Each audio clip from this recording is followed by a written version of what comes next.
What's up, guys? Welcome to the Awesemo.com NBA Deeper Dive presented by Prize Picks.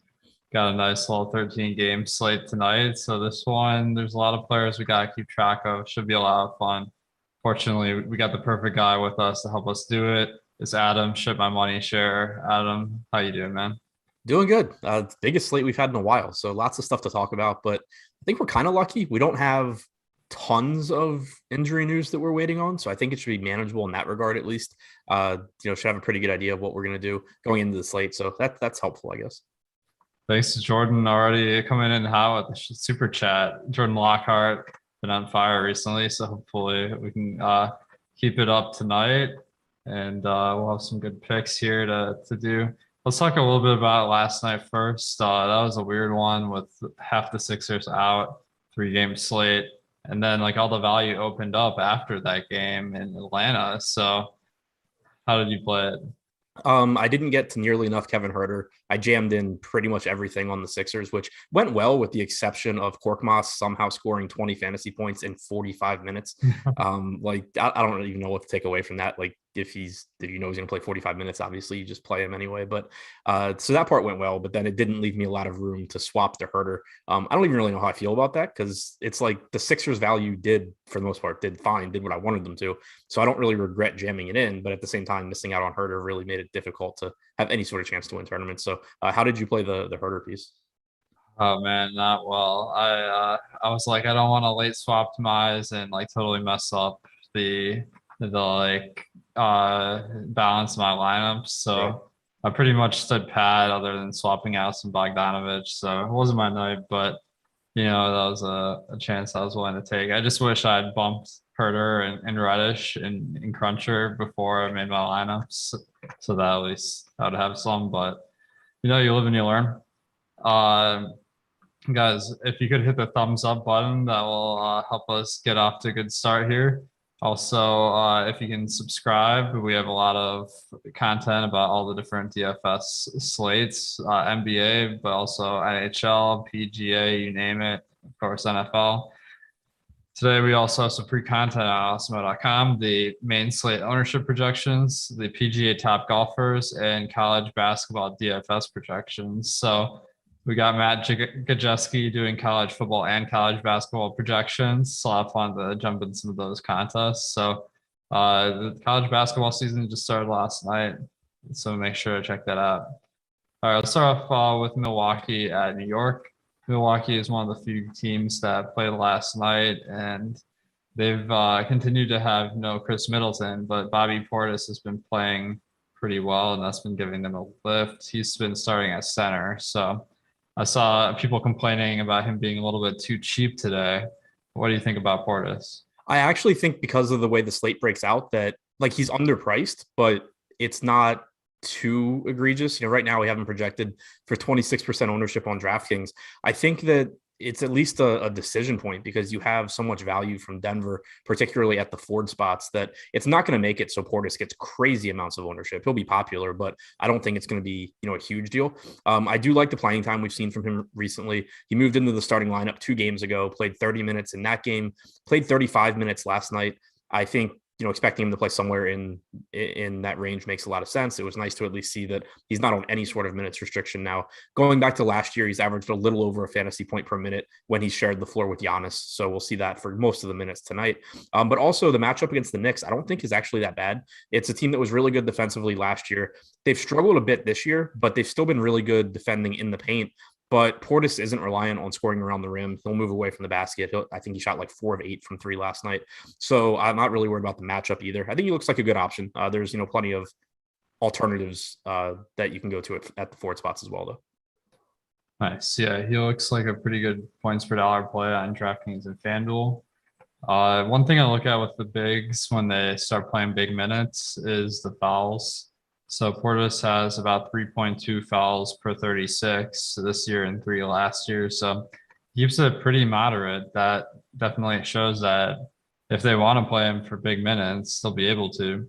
I'm kind of not thinking he'll play 35 on an average night, but you don't really need that at 5,500 on DraftKings. Now, what about the rest of the crew? You got Giannis. I mean, he's a top projected guy on the board today, but the price reflects that. He's 12.3K at DraftKings. That might be a little bit too much for me. What do you think? Yeah, I mean, I think it's a difficult price tag to pay when you're just thinking about the salary. The thing that I think makes Giannis still a decent option tonight, well, there's two things. One, there's plenty of value on this slate, whether it's guys near 3K or even, guys in like that Bobby Portis price range around 5K, they're gonna let you pay up. But the other thing is that the pricing is really, really tight on mid-range players and the top tier guys. So the fact that Giannis is 12.3 on DraftKings, while that's still really expensive, it's not quite as expensive as it would seem at first glance when you consider that, Curry is up to 11.7 and Anthony Davis is 11.1, Luka's 11.4. Like these guys that, typically would be 10.5 and be $1,800 less expensive than Giannis still are pretty close in salary. So I think he still looks good, but there are a lot of pay up options to get to. He's not projected for a ton of ownership, which is nice. Obviously I wouldn't be super interested in paying for a popular $12,300 player, regardless of who it is. And I do think the matchup against the Knicks is a little bit scary for him, considering how often, how reliant he is on scoring around the basket. He still does enough in terms of rebounding and getting assists that I'm not overly concerned, but it's not a great matchup for him. So I think he's a good play if you can get there. I don't think, I'm going out of my way to jam Giannis into a ton of lineups at this price tag though. Yeah, agreed. I mean, you can fit him in because of all the value tonight, but I don't necessarily think that's the most prudent choice. With basketball being such a projection focused game, you really need like 10 plus points above value at every roster spot. And for Giannis to get that tonight, you would need 71 points. We have him projected for 55. So it's just a lot to ask for. Yeah. It's going to sound weird. I almost think I like him more in cash games than I do in tournaments. And it sounds weird because of how expensive he is. But from building some DraftKings cash lineups before the show and just kind of looking through them, I felt like the floor he gives you is really useful. But in tournaments, like for example, doing something like moving from Ja Morant and a good mid-range piece, like up to Giannis and then a cheaper piece. I kind of like that in cash because of the floor, but in tournaments, I think the mid-range guys give you so much upside because they're capable of going for 50 plus. Definitely. On the next side, I don't really see anyone that's priced particularly well, but I mean, Barrett, Randall, they can always have a big night. Mitchell Robinson is questionable, so maybe Noel if Robinson's out, but Noel is also questionable. If both were out, what do you think would happen? If they're both out, I think Taj Gibson starts, probably plays a bunch of minutes, and ends up being a really good value option at 3K as a power forward. If he doesn't start, I don't have a ton of interest in anything there. Like $4,300 Robinson or $4,100 Noel, if they start, is fine, but I wouldn't prioritize either one. I do think Taj becomes a priority if he starts at 3K flat, though. Agreed. Yeah, that would be pretty crazy. Now, if Taj starts, but Noel is playing, I guess that would never happen. Never mind. So let's skip that. Okay, Indiana at Denver. I mean, this has got to be one of the games of the night. On the Indiana side, you have Karis LeVert out, and Malcolm Brogdon is expected to play. So all in all, wash because Brogdon has only played once in the last 5 games. I don't really see that impacting the rest of the lineup a ton, that swap. What do you think? Yeah, so sorry, I was reading chat. The Indiana side, I think you have LeVert out, so it's going to make guys like Brogdon look a little bit better. He's really cheap at 7,500, but outside of that, nothing really from the Indiana side. On the Denver side, though, I think is where it gets really interesting. Clearly, with Jokic out, my guess at the starting lineup is that you get JaMychal Green sliding in for Jokic, but you could potentially get PJ Dozier starting and Jeff Green sliding down. Do you have a take on who starts for Denver? My best guess would be JaMychal Green, just because Indiana plays very big. I mean, if bonus starts at the 4, he's basically a center. So if you put Jeff Green on Miles Turner and Aaron Gordon on Sabonis, that just feels like a mismatch to me. But I don't know. What's your read? Yeah, that's my guess. Like we've seen JaMychal Green be the backup for Jokic. He's played a total of 3 minutes alongside him all season. So my assumption is that he slides into the starting lineup. But again, they could go a different direction. But like you said, you have the Miles Turner, the Montes Sabonis front court. It would make sense to me for JaMychal Green to start alongside Jeff Green. It would probably mean you get some backup center minutes for Zeke Naji. But then you also potentially could just get Jeff Green and JaMychal Green staggering their minutes and playing the 5 as well. So that's my assumption, but definitely one spot to pay attention to. So what's your take on JaMychal Green? He's 3,200 on DraftKings, 3,800 on FanDuel. I feel like he's a little bit of an underrated player in the NBA, and he's never really gotten big minutes because he's just never been on a team where they've not had a big name big. So I feel pretty confident in locking him in, presuming he starts and maybe swapping off if he's announced not starting. What's your plan with Green? Yeah, that's where I'm at as well. Even if he doesn't start, I think he's a good value. It just makes him riskier. But, like if he starts, he started a total of 5 games last year. They were all alongside Jokic, but he played at least 30 minutes in all of them except one where he got injured in the first 2 minutes of the game. So I think that at least tells us that, last year when Malone was starting him, he was playing him starters minutes. I would expect the same thing here. He's better than most of or anybody that they're going to bring in instead of him.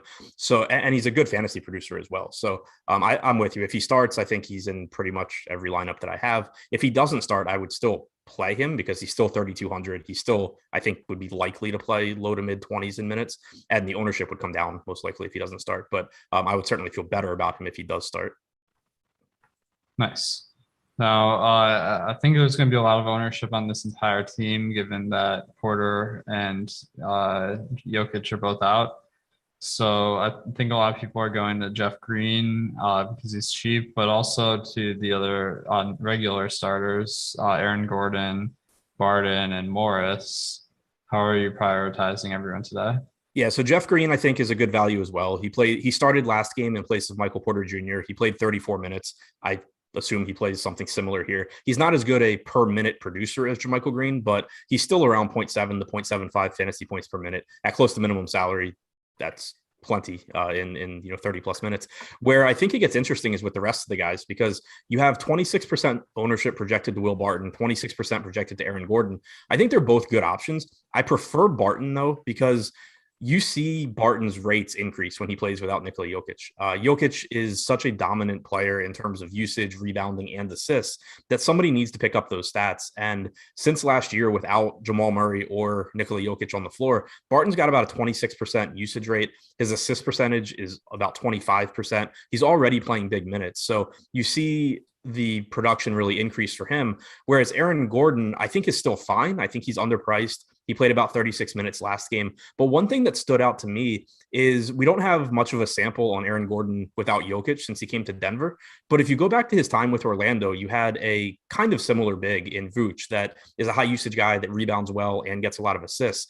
From the start of the 2019 season to the time that Gordon was traded, he averaged 1.01 DraftKings points per minute with Vooch on the floor. He averaged 1.01 DraftKings points per minute with Vooch off the floor. You didn't really see him take on a consistent bigger role without Vooch. He's certainly talented enough to do it. He can do everything well, but I think it's pretty likely that his per minute production stays pretty similar to what it has been, but that he just plays more minutes here. And that's still enough to make him a good value, but it makes me prefer Barton by a little bit. And then the other piece that I think is really interesting is Monte Morris is only projected for 5% ownership right now at 4,400.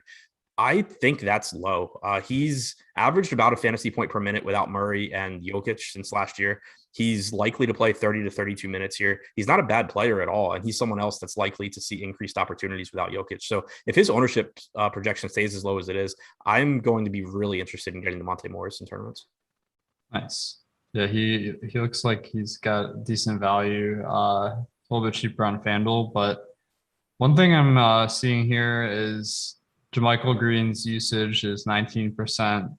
Jeff Green's is 18% on the year. So it's not like these guys don't shoot at all. So Jokic is at 29%. So that's about 10% usage to be divvied up among the other guys. So I'm not afraid to not have Morris, Gordon, or Barton in lineups because of that. Although, I mean, they're going to get a decent bump in stats. Are they guys you feel comfortable like not having?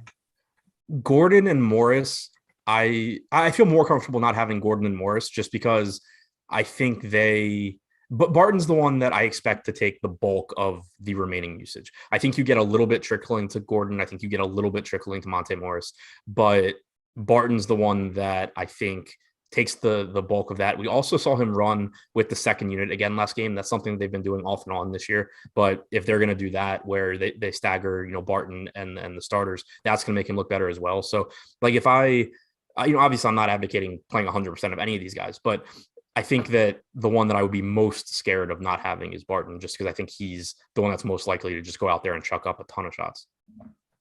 Nice. Yeah, he's popular too. So I think yeah, he's a scary fade. I'm not sure exactly what I'm gonna do yet. Probably just play him around the field, but we'll see. Let's go to Minnesota at Golden State. Minnesota kind of surprised us with a new starting lineup last night. It seems like that's what they do every night is a new starting lineup. So they start Beverly alongside Russell, and then Prince went to the bench. That kind of made Beverly look like a good value. So if they have that starting lineup tonight, I might go back to Beverly, who he had a big game when Russell was out. I don't expect him to be nearly as good with Russell in, but he did play pretty decent minutes last game. How do you feel about Beverly on the slate? Yeah, I'm expecting him to start here again. It makes sense too against that Golden State backcourt with Jordan Poole and Steph Curry. And one thing that was good to see was Minnesota still staggered Russell and Beverly. So you were getting time where Beverly was out there without Russell. They've only played about 50 or so minutes together this year, but Beverly still has a 28% assist percentage over that time. It actually is identical to Russell's. And he's just produced at a high level so far this year. So I'm with you at 4,300, assuming he stays in the starting lineup and is going to give you 28 to 30 minutes. He looks like a pretty good value. And then one other thing that was really interesting to me from that game is D'Angelo Russell had missed a couple of games, and then this was his first game back. For the season, he's averaged about 29 and a half minutes per game, and it's been kind of frustrating from a DFS standpoint that they hadn't really seemed inclined to play him more than 30 minutes in regulation. And then last game, he just comes out and plays like 35 minutes, 36 minutes in regulation. I don't know if that continues going forward, but a $7,100 price tag for D'Angelo Russell coming off of a game where they just played him 36 minutes in regulation, even if he plays like 33 or 34 minutes instead of 29, I think he's pretty underpriced for the upside he would have in that situation. Yeah, he seems like a volatile option because the minutes did spike so much last game, but it makes sense with Beverly starting alongside him. Richard Seagraves, thank you for the super chat. He says, thank you for your hard work and commitment to helping average DFS players improve. Appreciate the support there. And hopefully we got some more good advice on the show today. On the rest of Minnesota, Anthony Edwards has kind of taken a step forward in his fantasy scoring, and Karl-Anthony Towns is a good option. But on today's slate, there's a lot of good players. How do they stack up? Sorry, Edwards and Towns. Yeah, Towns, I think like he's good, but it's really difficult to get to him when he's 10-7. If I'm paying up, there's just guys that I have ahead of him. He's averaged about 1.3 DraftKings points per minute this year. He plays big minutes. Golden State has played at a top 5 pace this year, which is nice, but they've also been the most efficient team defensively, which is not great. I'm more interested in going to guys that I think are really underpriced here, like Russell and Beverly, compared to paying up for Towns. Not to say he can't have a big game, but there's just so many good plays on this slate that he kind of falls down the list for me. Agreed. On the Golden State side, Curry's coming off a 50 real point game, which was pretty impressive. I don't know if you saw Candace Parker call that. I'm going to be looking at her Twitter feed for more picks, see if she has the read on Curry, but his price is really high on DraftKings at 11.7K, on FanDuel at 10.2K. A lot better, but you don't get the 3-point bonus on DraftKings on FanDuel. A little bit rich for my blood tonight, at least on DraftKings. What do you think?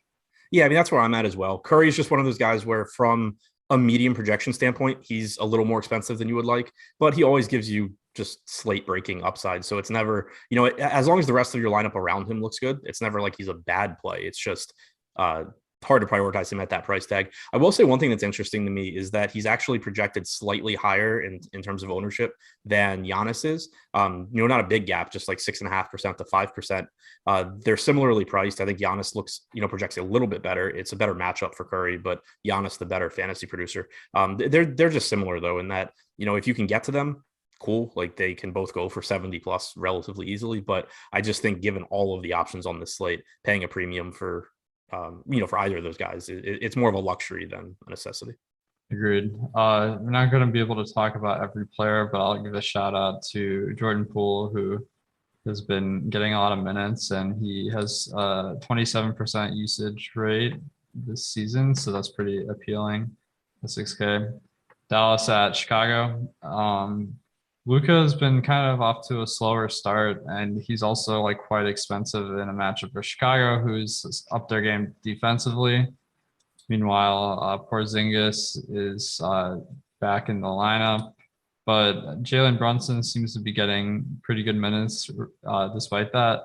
Although it seems like everyone on the Mavs today is not a great value price-wise. What are you seeing? Yeah, I don't see a whole lot. Luka's obviously Luka, but I would rather get to Curry if I can. I'd rather get to Giannis for 900 more if I can. Porzingis at 6,800 kind of makes sense to me as a contrarian piece in tournaments. He's played about 26 to 28 minutes his last couple of games, but if this game goes down to the wire, I think you probably see around 30 minutes. He's about a 1.15 fantasy point per minute guy, but the ceiling, is still pretty high for him. So pretty far from a priority, but I think amongst the Dallas players, he's the one that I have the most interest in.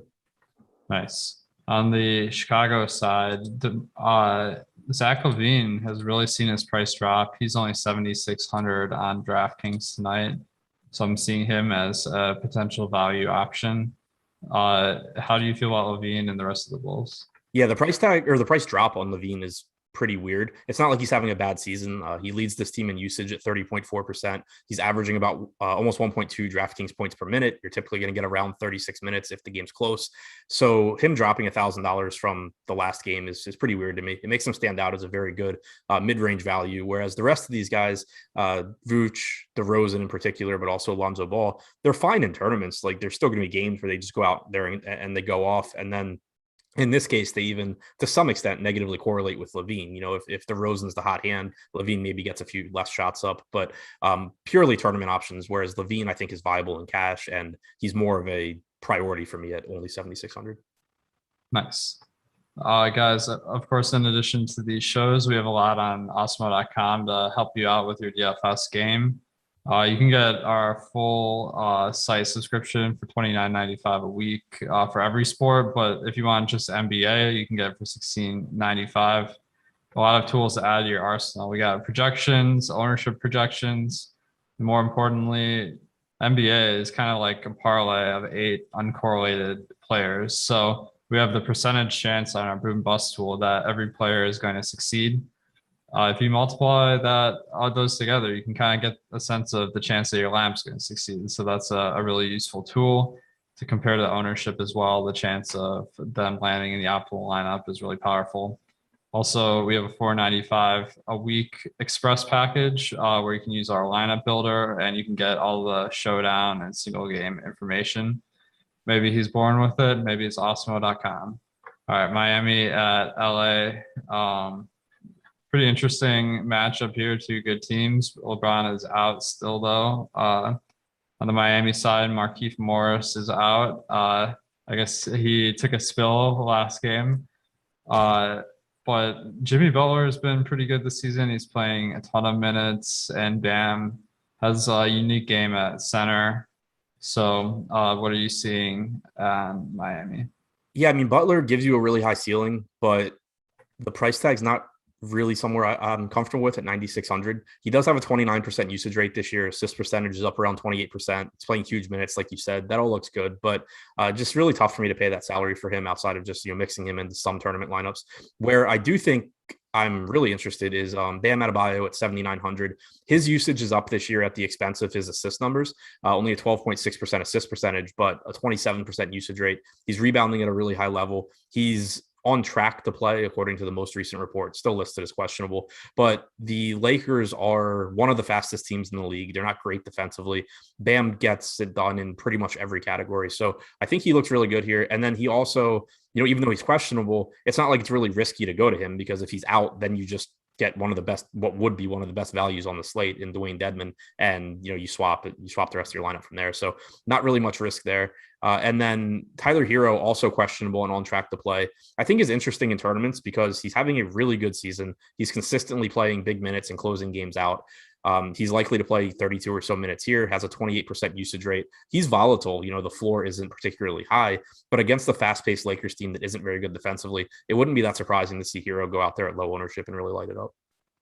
Nice. Talking about the late swap, this is a 10 p.m. game. So how much are you factoring light swap today into your lineup construction? Because obviously, if you want to take full advantage of late swap, you need a few open roster spots once you get the news. I'm not going out of my way to plan it too much, because we do have the Denver game at 9. So I'm just hoping we have Miami news by then. If I get stuck with not knowing what Bam's doing by then that would kind of suck. But since we're already getting reports on Bam that he's likely to play, I'm not doing too much to go out of my way, because I know I'll naturally have a lot of Denver guys in lineups anyway. So as long as we get some definitive news by 9:00, there's plenty of stuff I can swap to between the Golden State game, the Denver game, and the Phoenix game, in addition to the Miami game. Nice. Yeah. I don't see any players that really would completely flip the slate on its head either, given the amount of value that we already have. So I'm not going to make it a huge part of my strategy today, but some key guys are questionable are Kevin Porter, Tyrese Halliburton, and Brandon Ingram. None are at 6 p.m. game or 7 p.m. games, so we'll have to maybe make some swaps if we want to take advantage of all that news. On the LA side, with no LeBron, you have Anthony Davis and Russell Westbrook as pretty good fantasy options normally. However, Davis is almost like 11K on both sites, and Westbrook is 11.3K on DraftKings, only 9,400 on FanDuel, but this game is a lot better on DraftKings too. So what are you making of the Lakers stars tonight? First game since LeBron's been out that I'm not particularly interested in anything from the Lakers. Like you said, Westbrook and Davis are priced up, and they still have extremely high ceilings. I mean, Westbrook clearly can go out there and double or triple double at any point. Davis is a really good player getting increased rates with LeBron out. But at the same time, Davis this year, 1.47 DraftKings points per minute without LeBron on the floor. Westbrook 1.4. The problem is that, for one, they're facing a Miami team that is one of the slowest in the league and also one of the best defensive teams, but also they are priced in a range where they're competing with guys like Curry, who's averaging 1.5 fantasy points per minute in a better matchup. Giannis, who's averaging 1.7 fantasy points per minute. The ceiling is still there, but it's just, there's so many options on this slate, and it's not like Curry and Giannis are getting a lot of ownership. So if I'm paying up to be contrarian, I'd rather go to those guys before I get to Westbrook and Davis, as good as they are. Agreed. Yeah, this game's a little bit high priced for me as well. Maybe some night slate lineups. Brooklyn at Orlando. Kevin Durant has been one of the best fantasy players in the league this season, and James Harden hasn't been quite as good as we're accustomed to, but still a very good player. And then you got a bunch of guys that are pretty mediocre. Do you have any interest in the Brooklyn Nets tonight? Durant's the one that stands out the most. He's priced really closely to Harden, only $300 more expensive on DraftKings. Durant's at 1.44 DraftKings points per minute this year compared to 1.28 for Harden. His usage rate's 7 points higher. He has almost a 29% assist percentage. He has a 13% rebounding percentage, which is right in line with Griffin and Aldridge for the highest on the team. So I just think he's the higher upside guy between the two based on what we've seen this year. He's the higher floor guy. I think he looks a lot better, and that the gap in salary isn't big enough for me to want to go to Harden. Durant also fits into lineups pretty nicely at small forward, whereas you have a lot of very, very strong point guard options that are competing with Harden. So certainly not going to tell anyone not to play James Harden. He's going to have some blow up games sooner than later, most likely. But I think Durant's the pretty clear priority between the two. Outside of that, there's not a whole lot from this team. LaMarcus Aldridge is producing at a high level this year, but this isn't really a slate where I see myself going to somebody like Aldridge that's likely to play 22 or 23 minutes. Joe Harris has been garbage this year. He's going to start shooting better sooner than later. But again, just a slate with this many options, it's difficult for me to prioritize those guys.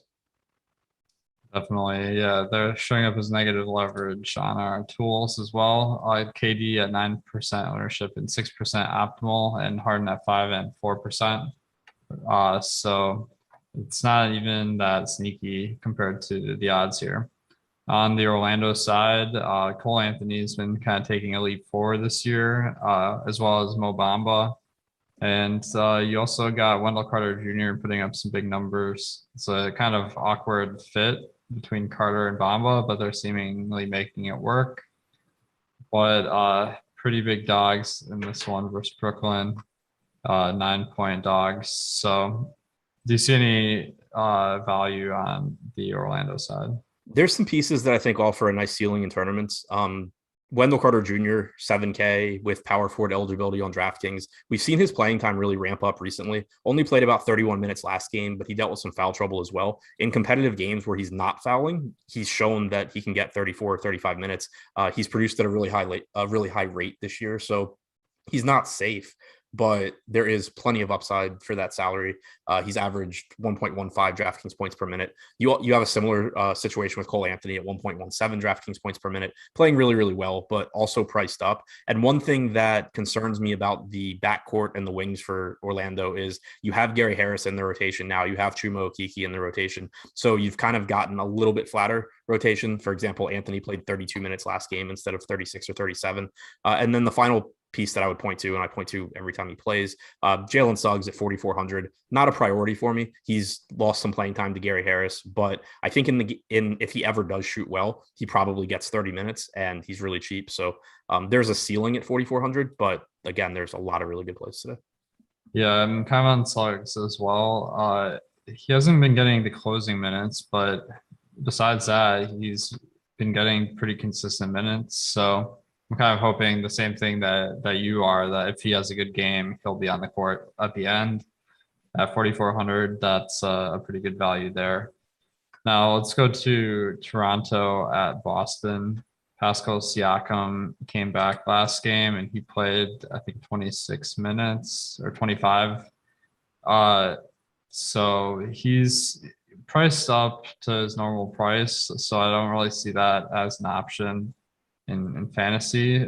So do you agree? And also, how do you think Siakam coming back is going to impact other guys for fantasy purposes? I agree that I can't pay 8,300 for Siakam because even if he plays a few more minutes tonight and gets to like 30, it's just really hard to see how he justifies that salary. And then it also makes it so most of this team is pretty unappealing because as good as OG Anunoby's been this year, as good as Scotty Barnes has been, they're priced for Siakam to be out. And it's not like it's just a usage issue. Siakam's going to get rebounds. He's going to get some assists. You probably see OG Anunoby's 25% usage rate decrease at least somewhat. The only guy from this team that I really see myself getting to at all is $7,600 Van Vliet. And the reason I still feel relatively safe going there is he's playing huge minutes, and we've seen him play with Siakam in the past. He's still, around the fantasy point per minute guy, and we didn't see his usage rate skyrocket with Siakam out this year. I expected it to go up, but you saw that usage go to guys like OG Anunoby. So I'm not really expecting Van Vliet to lose a whole lot with Siakam coming back.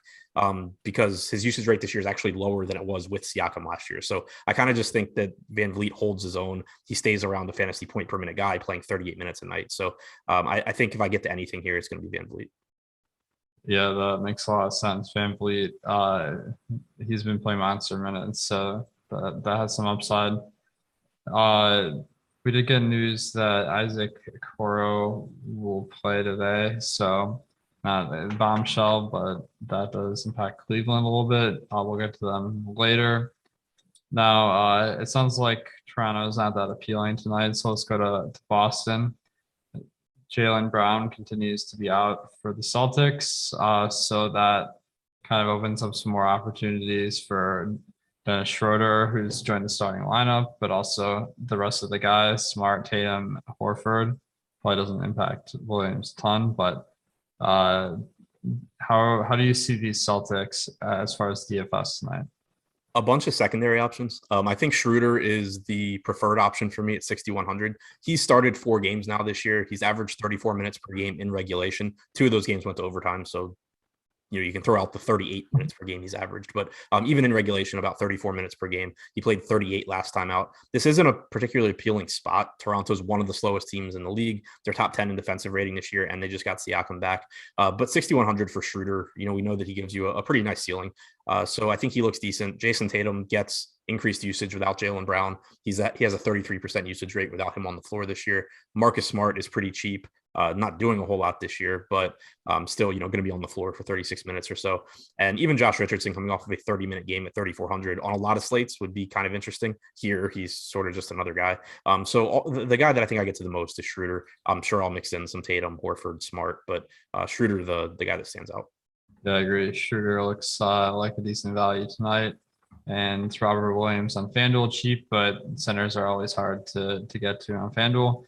Adam and chat's on to me. I'm trying to make everyone fall asleep so they miss lock, but it sounds like they figured it out.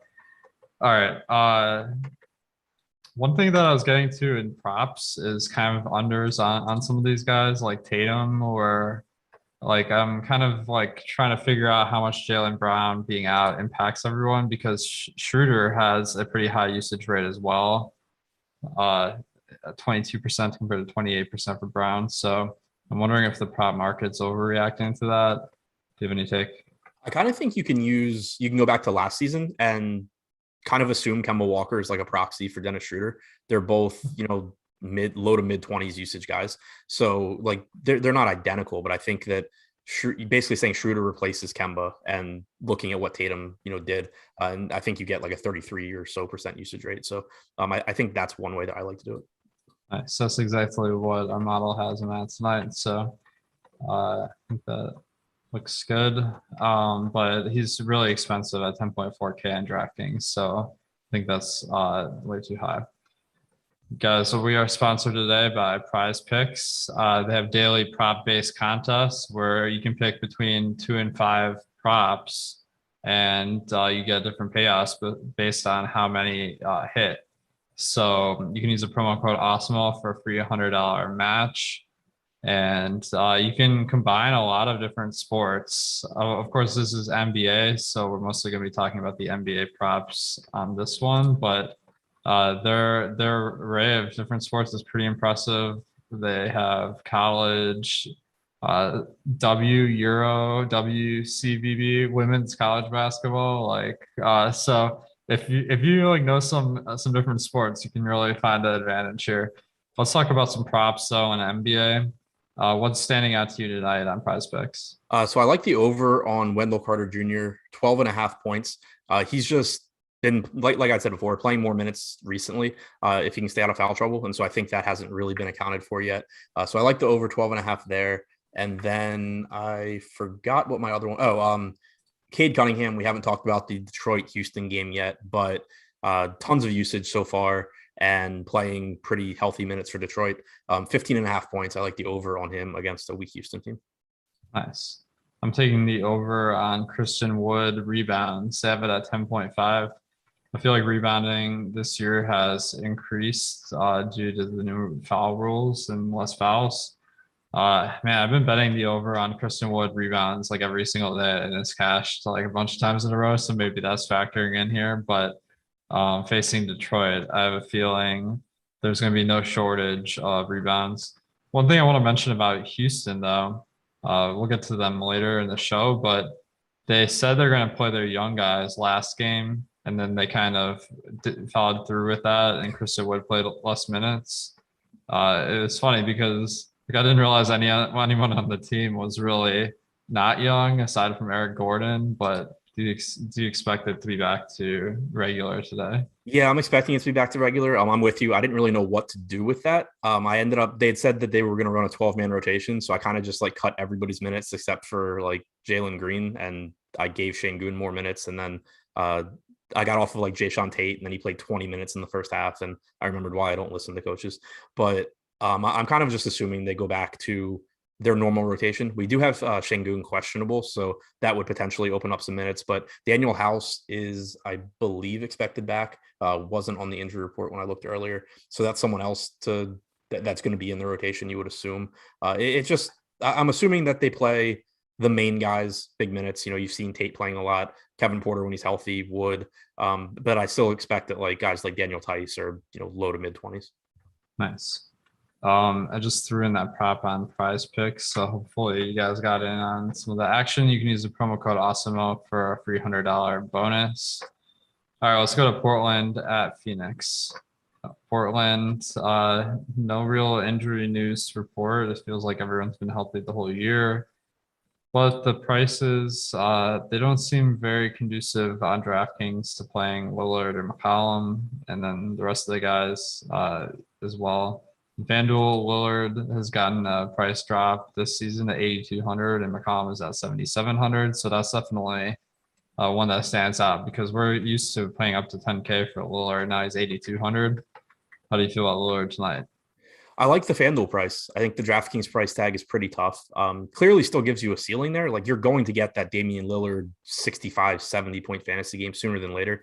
He's shot really poorly this year, but it's not likely to continue. But on a slate like this, I'm not really looking to chase that. If it happens to be tonight, so be it. But he's really expensive on DraftKings. McCollum jumped $1,300 in salary since last night. I thought he was a really good value last night. He ended up not working out, but then tonight he's pretty expensive here. So I think it's really tough to get to really anything from Portland at their DraftKings salaries. Yeah, definitely more of a FanDuel option tonight. On the Phoenix side, we have Aiden continuing to be out, and that's created some value at the center position with McGee and Kaminsky. It seems pretty hard to predict which one is going to have a big game. For the first two where Aiden was out, it was Kaminsky. Last game, McGee did a little better, I think. But honestly, with a lot of smash values, these guys are going to be a lot more under the radar tonight. Do you see them as good contrarian options? Yeah, McGee in particular on DraftKings, where he's $800 less than Kaminsky. Basically, we've seen them splitting 48 minutes. In the first game, the Suns just preferred Kaminsky in that matchup, it seemed. In the second game, you got another like 28 minutes from Kaminsky, but that one was a little bit weird because McGee injured himself in the first few minutes of the game, went to the locker room. Then he got in foul trouble. So it was a situation where their hand was kind of forced. And then last game, McGee played 26 minutes, Kaminsky played 22. So I think that it's really, really fluid within the course of a game who's going to play more. But you are going up against this Portland front court that has Yusuf Nurkic, a true center, playing around 26 minutes. You have Cody Zeller playing like 12 minutes behind him. I think that barring foul trouble, they probably would like McGee to be out there for 26 minutes again. I thought that was a big positive last game. At least we saw that he is physically capable of playing 26 minutes. So that makes me interested in him at low ownership in tournaments. And then one other piece of value that I think is really risky, but could pay off really nicely is Cam Payne at 3,500. He played 22 minutes last game. He hasn't played a single minute alongside Chris Paul this season, but last season he played about 350 minutes alongside him. Landry Shamit's doubtful to play today. So there's a couple of different ways that the Suns could go, but one of them is, take advantage of the fact that the Blazers have basically 2 point guards in CJ McCollum and Damian Lillard, run some more Cameron Payne alongside Chris Paul. And at 3,500, if Payne finds a way to get to 22 minutes or so again, he looks like a good value at much less ownership than some of those other similarly priced guys. That's a great point. I didn't think of that, but Cam Payne, really good per minute producer, more than a fantasy point per minute. So that could be something that no one's on. That it's a little bit risky, but definitely some appeal. Now, I've been taking a lot of Chris Paul unders because I feel like his minutes are down a little bit with Payne in the rotation compared to with him out, but this is making me second guess it. But I don't think he's a great option in DFS tonight. Do you have any take? Do you think if Payne plays more, then Paul will also play more? Yeah, I mean, in general, I agree with what you're like. I think at the very least, Payne being back makes Paul riskier because I mean, like last game, we kind of just saw Payne play really well, and Phoenix was able to say, okay, cool, we can give Chris Paul like half a night off. And in overall, they haven't been sharing the floor this year, so it makes it so when Payne's active, I assume you're getting like 31, 32 minutes from Paul, whereas when he was out, you could count on 35 to 37. In this particular matchup, I do think that you could see like a 34-minute Chris Paul game and a 20-minute, Cameron Payne game, something like that, where they do share the floor for a handful of minutes. But at 9K on DraftKings, I'm not super interested in Paul anyway. Now, next game, Charlotte at Memphis. This one, I mean, LaMelo Ball is always someone that garners a lot of interest in fantasy, but he's up to like 10K on DraftKings. I just don't understand that price at all. But that's what it is on FanDuel at 8,700, much more reasonably priced. I'm not seeing really anyone standing out on the Grizzlies, but Miles Bridges has been having a fantastic season so far. He looks like he's reasonably priced. What are you seeing here on Charlotte? So on Charlotte or on the Grizzlies? On Charlotte, yeah. Yeah, so on Charlotte, not a ton. LaMelo's playing more minutes finally, which is nice.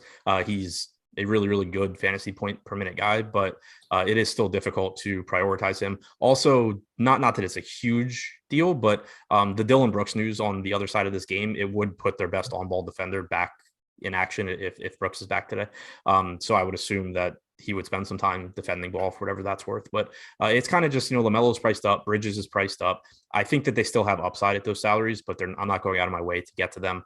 Mason Plumlee's pretty cheap, but his production this year is down as well. And then, you also have had James Borrego talking up Nick Richards as his backup, trying to get him some more minutes. One spot that I do think is interesting in tournaments is Kelly Oubre at 4,200. The last two games, Ish Smith has played a combined 5 minutes, 5 minutes 2 games ago, 0 last game. It didn't translate into more playing time for Oubre last game, but it did two games ago. And Oubre has a 23% usage rate in the games Rozier's played this year because it's moved Oubre to the bench where he can get more usage. If he plays well, there's a path to him getting upper 20s in minutes at 4,200 and virtually no ownership. So not something I'm going crazy on, but he is a low own or a cheap guy that has a nice ceiling, and because of the volatility, he's going to be quite a bit lower owned than similar guys. All right, we got a super chat from Rick. He said Bane or Melton, so let's swap over to Memphis. Now, I feel like if Brooks is back tonight, that seems to result in Melton going to the bench. Is that how you'd expect it to play out? It could. If he starts, I think that's what happens. I also don't really know. Like, are they going to bring him? They could bring him off the bench, depending what his conditioning's like. But assuming Brooks slides into the starting lineup, if he comes back, I would expect him to replace Melton. Okay, so then would you lean Bane? Bane's been having a pretty decent season so far. So he's been about a little bit less than a fantasy point a minute, and he's been getting pretty reasonable run. Would you go to Bane over Melton then? Yeah, I'd go to Bane over Melton either way. I think they're really close if they both start, but I think Bane has kind of taken a step forward this year, whereas Melton he's been fine, but he hasn't, Bane's been the one that's gotten the increased usage. He played a ton of minutes last game as well, which was good to see. It's a really good matchup against Charlotte. So like if Brooks is out, I think either of Melton or Bane are fine, but I would get to Bane first. If Brooks is in and replaces Melton in the starting lineup, I would definitely get to Bane before Melton. Yeah, I want to see Melton on a new team where he has a little bit more ball handling because he doesn't seem to have great fit with Ja Morant. But pretty appealing player. With Brooks coming back, that throws a wrench in things. So we'll have to see the starting lineup. Now, Jiren Jackson's always popular because of the volatility. If we're looking at Charlotte, they don't really play big though. So I'm wondering if he'll get the minutes on your typical night. That's night. So, and I know you always have an interest in Steven Adams because he's pretty cheap. What are you thinking with these guys tonight? I'm actually pretty interested in Jackson here because so last game we had kind of seen Adams lose minutes in smaller matchups and then play in bigger ones. Last game he didn't play well. He didn't play much against Towns. But after that game, Taylor Jenkins talked about getting more comfortable with Jiren Jackson at center, and that's something that I think is really, it has a couple of implications, because for one, it suggests that he could really cut into Steven Adams minutes, and this is not a matchup anyway where I think that they would really care about having Adams out there a lot. But also, Jiren Jackson as a center produces at a really, really high rate compared to when he's playing alongside Adams. Last game, he got about 12 minutes, or he got about 6 minutes without either of Morant or Adams on the floor. He had about a bunch of backup center minutes as well. If they're going to continue using him like that, it just makes him look better in fantasy. The caveat, obviously, is that Jackson has to not foul people, which he has had trouble with ever since he came into the league. So he's still really risky. But I do think that if they are going to start using him as a center more than they have previously, it's going to make him look even a little bit better in terms of ceiling. Yeah, he's always intriguing because he's got great per minute stats, but then the minutes are always fluctuating. So that can actually work to your advantage in DFS. All right, Sacramento at San Antonio. Tyrese Halliburton is questionable for this one, and Terrence Davis as well, which you wouldn't think that means much, but Terrence Davis actually got a lot of minutes last game with Halliburton out. So do you have any read on the team tonight, and how do you play this injury situation?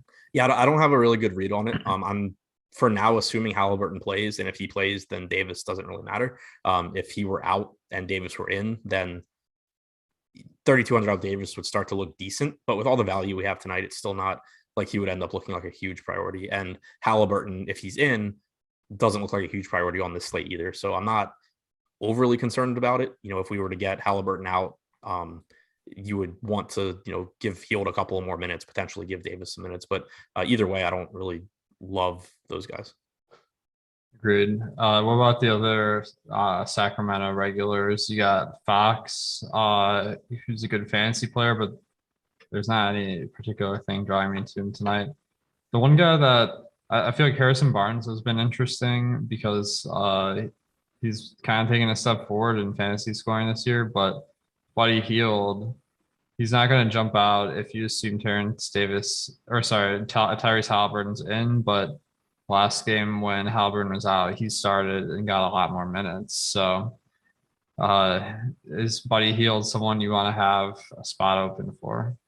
Yeah, I mean, I'm not going to go out of my way to keep a spot open for him, but if Halliburton gets ruled out, I will give him a few extra minutes. He's been playing around, 29, 30 minutes off the bench, but he only played 30 minutes last game, but he didn't close that game.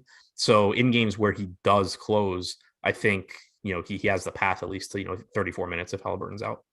Yeah, I think that 30 minutes last game might be a little bit deceptive because he'd been playing 30, but the fact that he got them all in before the fourth quarter is big. So that could be a nice sneaky play that no one's going to be on because they're just not going to build their lineup with that news in mind.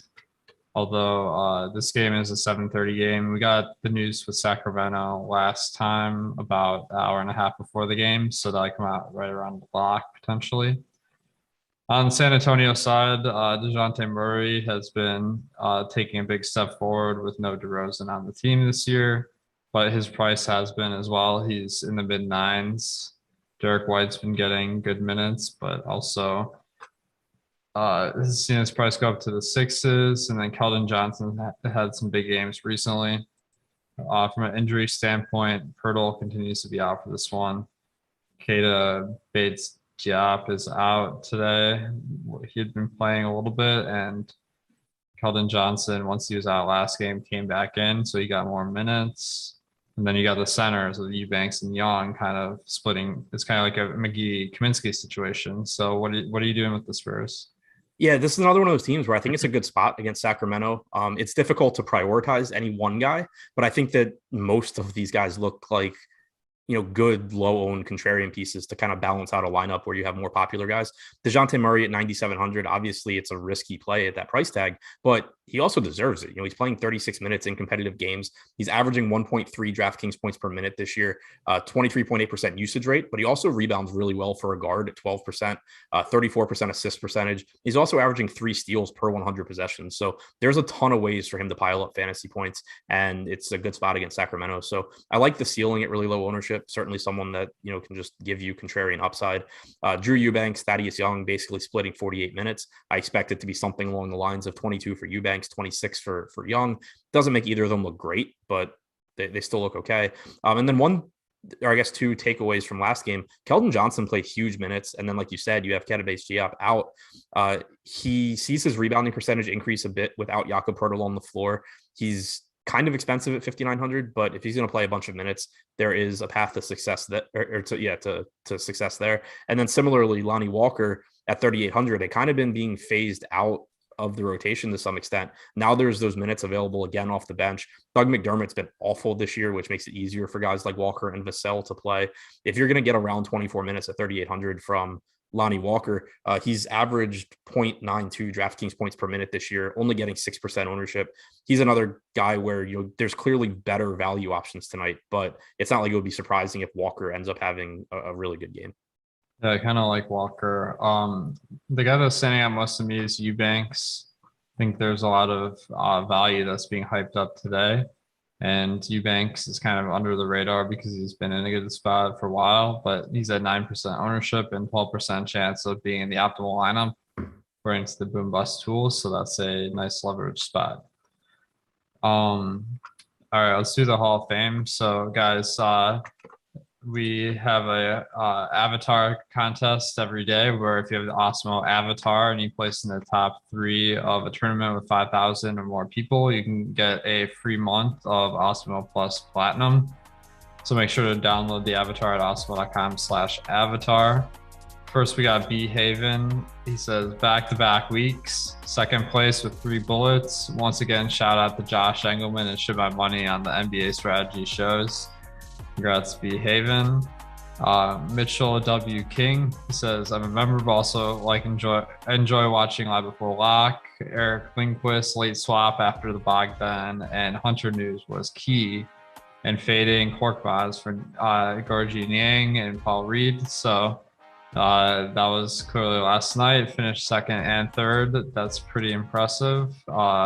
Congrats, Mitchell. We have Nick Kelly. He says, thanks to the team for all the help. First win that didn't split with 200 others. So this was a nice late one where it's harder to come up with a unique lineup, but he only split with one person. This was the $1 contest. That was pretty big, so it's tough to get on top. So congrats to Nick. We have stat my monitor is so small on this computer. We have stat ear, I think it says, or Statler. Okay, this one is an NFL showdown one where this guy is a high roller. He entered the gunslinger, came in second, so he made it worth it for a cool 20k. Congrats, Statler. And we have Admiral Matt Barr, who finished second in the piggy bank shot. Micro Six contests have a ton of entries, so that's really tough to do. So congrats to Admiral Matt Barr. And finally, we got Jordan Lockhart, aka Locks 262. This guy plays every sport apparently because he finished second in the PGA tournament this past week. So congrats once again to Jordan. Pretty impressive stuff. So guys, make sure to download the avatar at awesemo.com/avatar. One other thing we're doing is we're going to be featuring some sports bets on this segment. So if you have any big parlays hit, also tweet us out at Awesemo Hall of Fame. We'll see what we can do. All right, 3 games left. We got Washington at Cleveland. With Washington, got the news that Bertans is out a few more games, but that's nothing surprising. Did you see that the sports betting championship came down to Spencer Dinwiddie's points prop? No, I didn't. That's giant. Yeah, Weird place for it to end up. Giants could like bet the over, and it didn't hit, so that was a close call for him. But uh, I've been betting the under on his points prop a Yeah. bunch. It's been going down. That was at 15.5 today.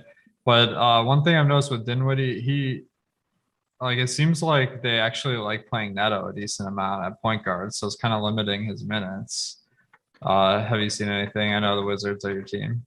Yeah, I mean it's always kind of tough when you have a quality backup, but then also with Dinwiddie, I think they're perfectly happy to kind of just keep him to 30 minutes or less in regulation because he's coming off of the injuries the injury, and they're playing well. So I think that it's just a situation where like they'll happily take a couple of minutes off. I still think projecting him for 29-30 minutes makes sense. I don't think you can go higher than that, obviously, but it's just it's a weird situation because like he's a good player. He's a good fantasy producer, even with Beal, but he's still kind of at an elevated price point from that one game that Beal sat, or 2 games, whatever it was, where Dinwiddie became like, a great play. So for now, until we see him actually play a lot of minutes in regulation, the combination of them seemingly not wanting to play him a lot of minutes and then also Neto at times stealing minutes makes it really tough to get them.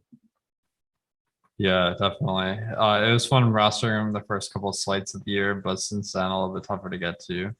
Beal, he's been taking a step forward with no Westbrook. Wait, no, that's not the right year. But yeah, he's been good, but I don't know if he's justified this 9K tag on FanDuel and 9.5 on DraftKings. Like it just seems like they priced everyone up tonight, and it's hard to get to anyone at that price point. What do you think? That's kind of where I'm at as well. Beal is certainly capable. He'll have games where he gets 50 real points and breaks the slate. But when you kind of look at all the guards in this price range, like I go to John Morant before I would go to Beal, especially if Brooks isn't in the starting lineup. I'd go to DeJounte Murray with those rebounding numbers before I go to Beal. LaMelo Ball, I think, is producing at a higher level than Beal. So it's just really tough when you have a bunch of low-owned guys here. It's with a slate this big, it would be different if like LaMelo's getting a ton of ownership and Morant's getting a ton of ownership and then Beal's getting none. You can certainly make the case for Beal, but when none of them are getting ownership, you kind of just can play your favorite guys out of that group. And I think that there's a lot of guys in this price range that just look better to me than Beal because they do more in the way of rebounding.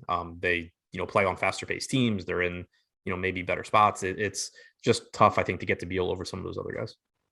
Definitely. One guy that's standing out from fantasy is Danielle Gafford. On FanDuel is only 4,700, and he does add a lot in those blocks, from what I remember. So that's why he's popping on FanDuel more than DraftKings, I think. But it seems like he's been not as prioritized as Montrezl Harrell this year, so the minutes haven't been great. But that could flip easily if he's having a big game. Do you see any value there? I agree with you. He's a better FanDuel play. He's averaging 1.15 FanDuel points per minute compared to 1.06 DraftKings points per minute, 4.9 blocks per 100 possessions this year, and 1.6 steals.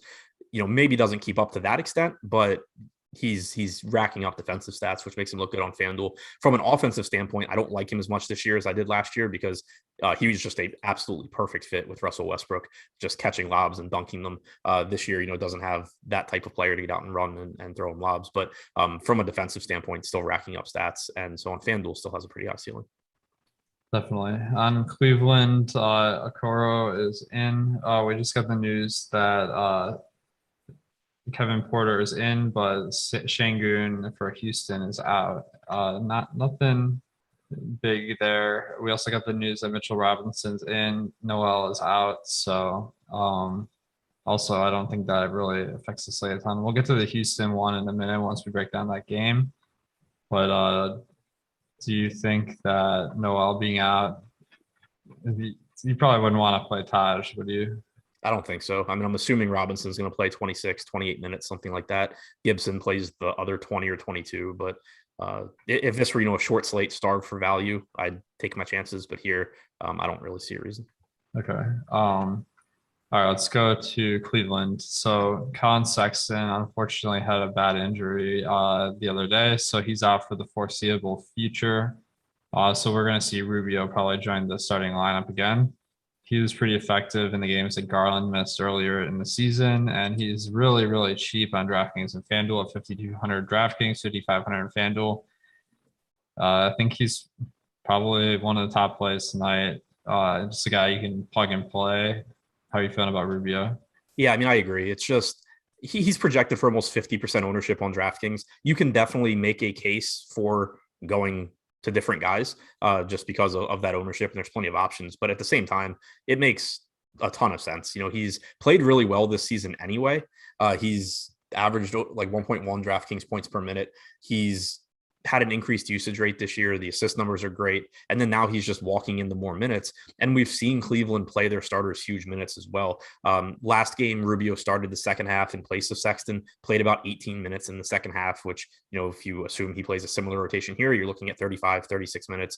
There's just nothing to suggest, it's not a situation where Rubio's played poorly and now he's getting more minutes and you hope for the best. It's not a situation where they've been like limiting Rubio's minutes. He's been playing 28 to 30 minutes off the bench anyway.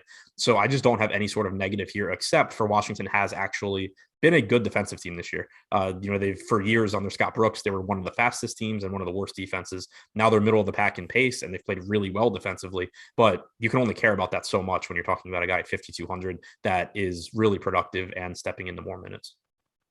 Definitely. So Rubio, definitely a guy that you don't want to miss out on tonight. Now, I think also Garland should get a bump. Like the way they've done their rotation, Garland, Rubio, and Sexton, like 2 out of 3 would be on the court at any given time. So with one of them out of the rotation, that opens up more minutes for Garland and Rubio. So Garland, he's a plus value, not nearly as good as Rubio. Do you see anyone else benefiting from Sexton being out? Probably not too much because you're getting Isaac Okoro back. I think that you get mid-20s in minutes from Chetty, but I think you probably get Okoro just kind of soaking up a lot of those minutes that Sexton would have played. So I think it's pretty much Rubio and Garland. And I don't think it's a huge benefit for Garland. I think the minutes are nice. The issue I have with Garland is that Rubio dominates assists, and Rubio actually has a higher usage rate than Garland this year too. So I think you see some of Sexton's usage go to Garland, but I don't think it's going to be like a crazy huge bump. So I agree with you. He's a plus value, but not as much as Rubio is.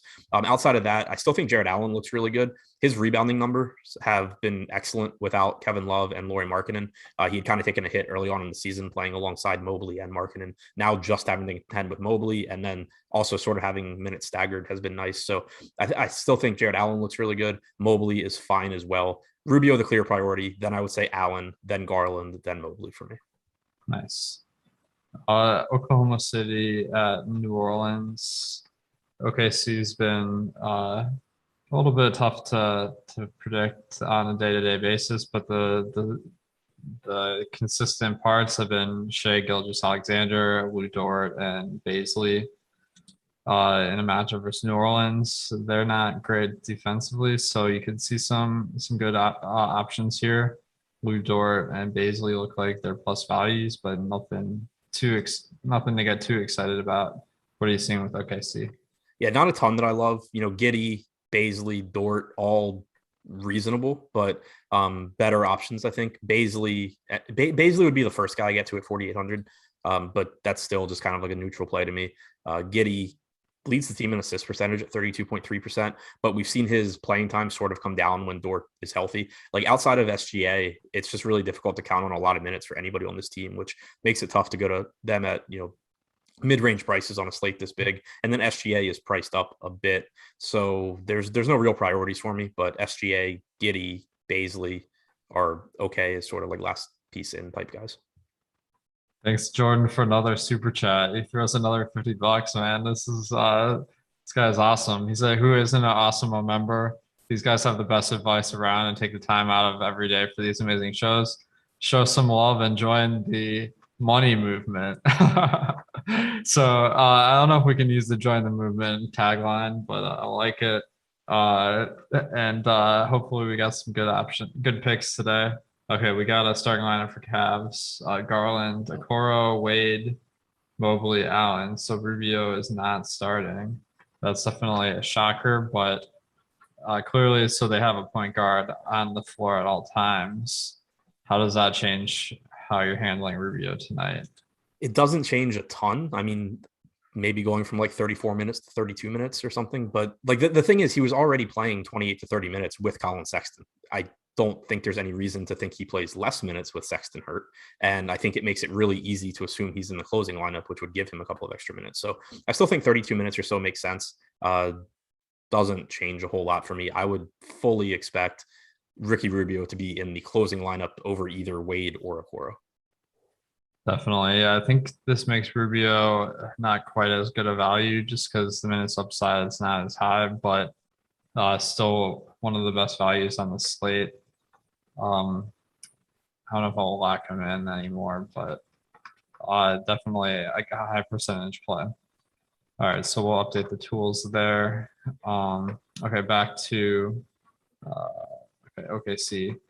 I don't really see any priority plays here, but maybe some contrarian options. One guy that's been kind of frustrating me is Josh Giddy because it seems like he's a really good per minute producer, but he hasn't really strung it together for a really good game in a while.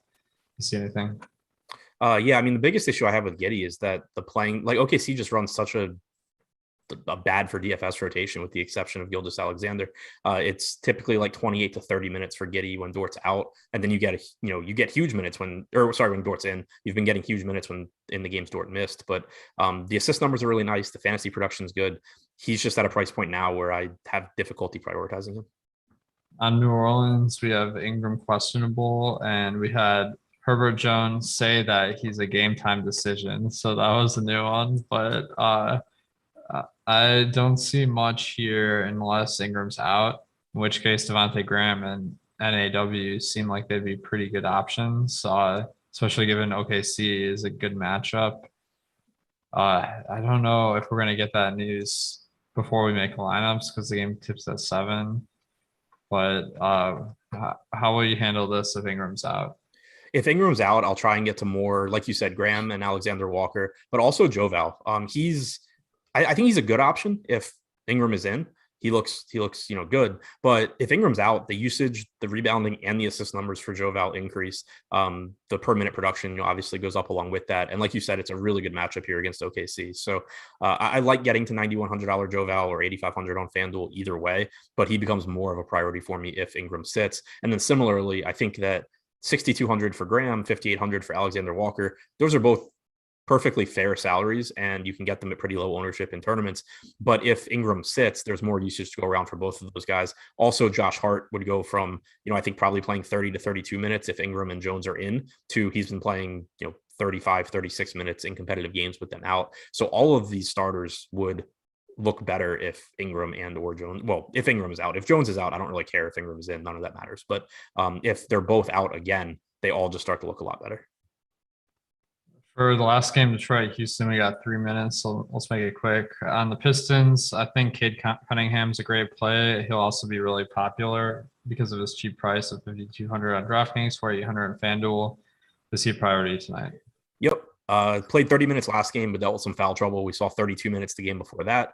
I'm expecting that barring foul trouble, you get 32 minutes or so from him. He's got like a 30% usage rate this season, but he's also contributing peripherals. He's rebounding at a pretty good level. He's getting a lot of assist opportunities, has an 18.3% assist percentage so far. So 0.81 DraftKings points per minute while posting a true shooting percentage of 34.7%.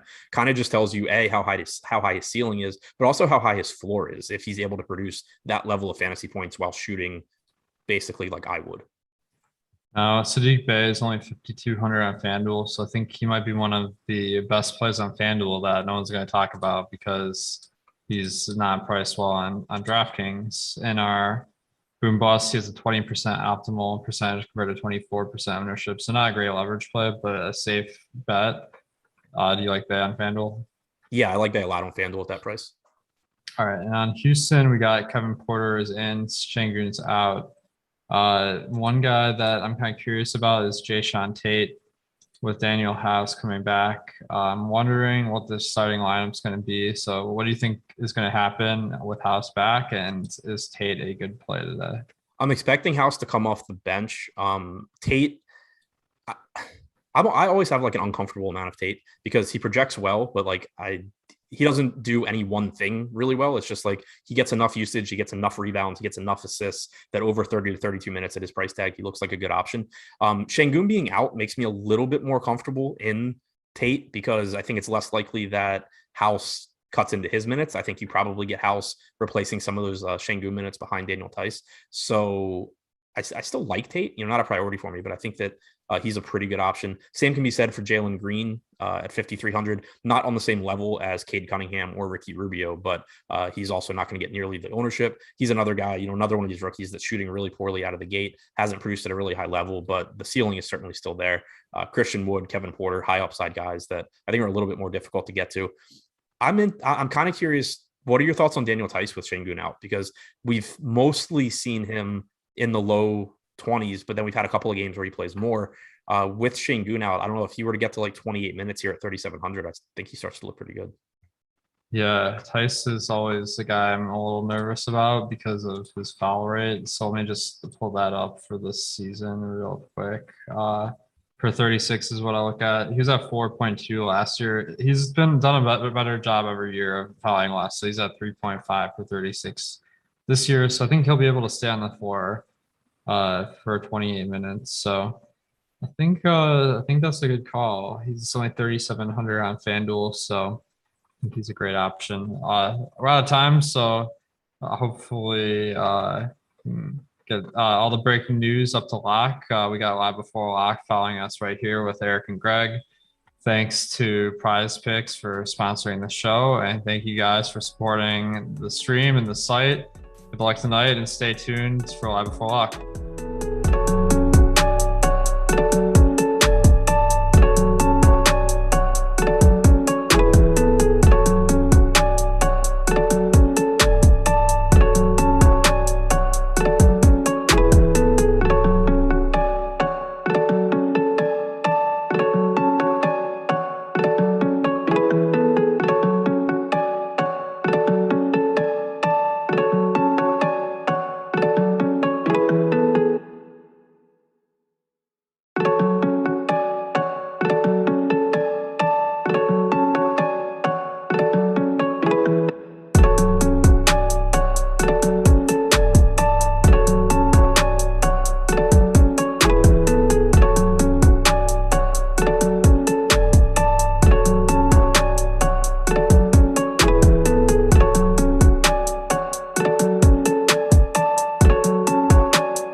Beats, just fire.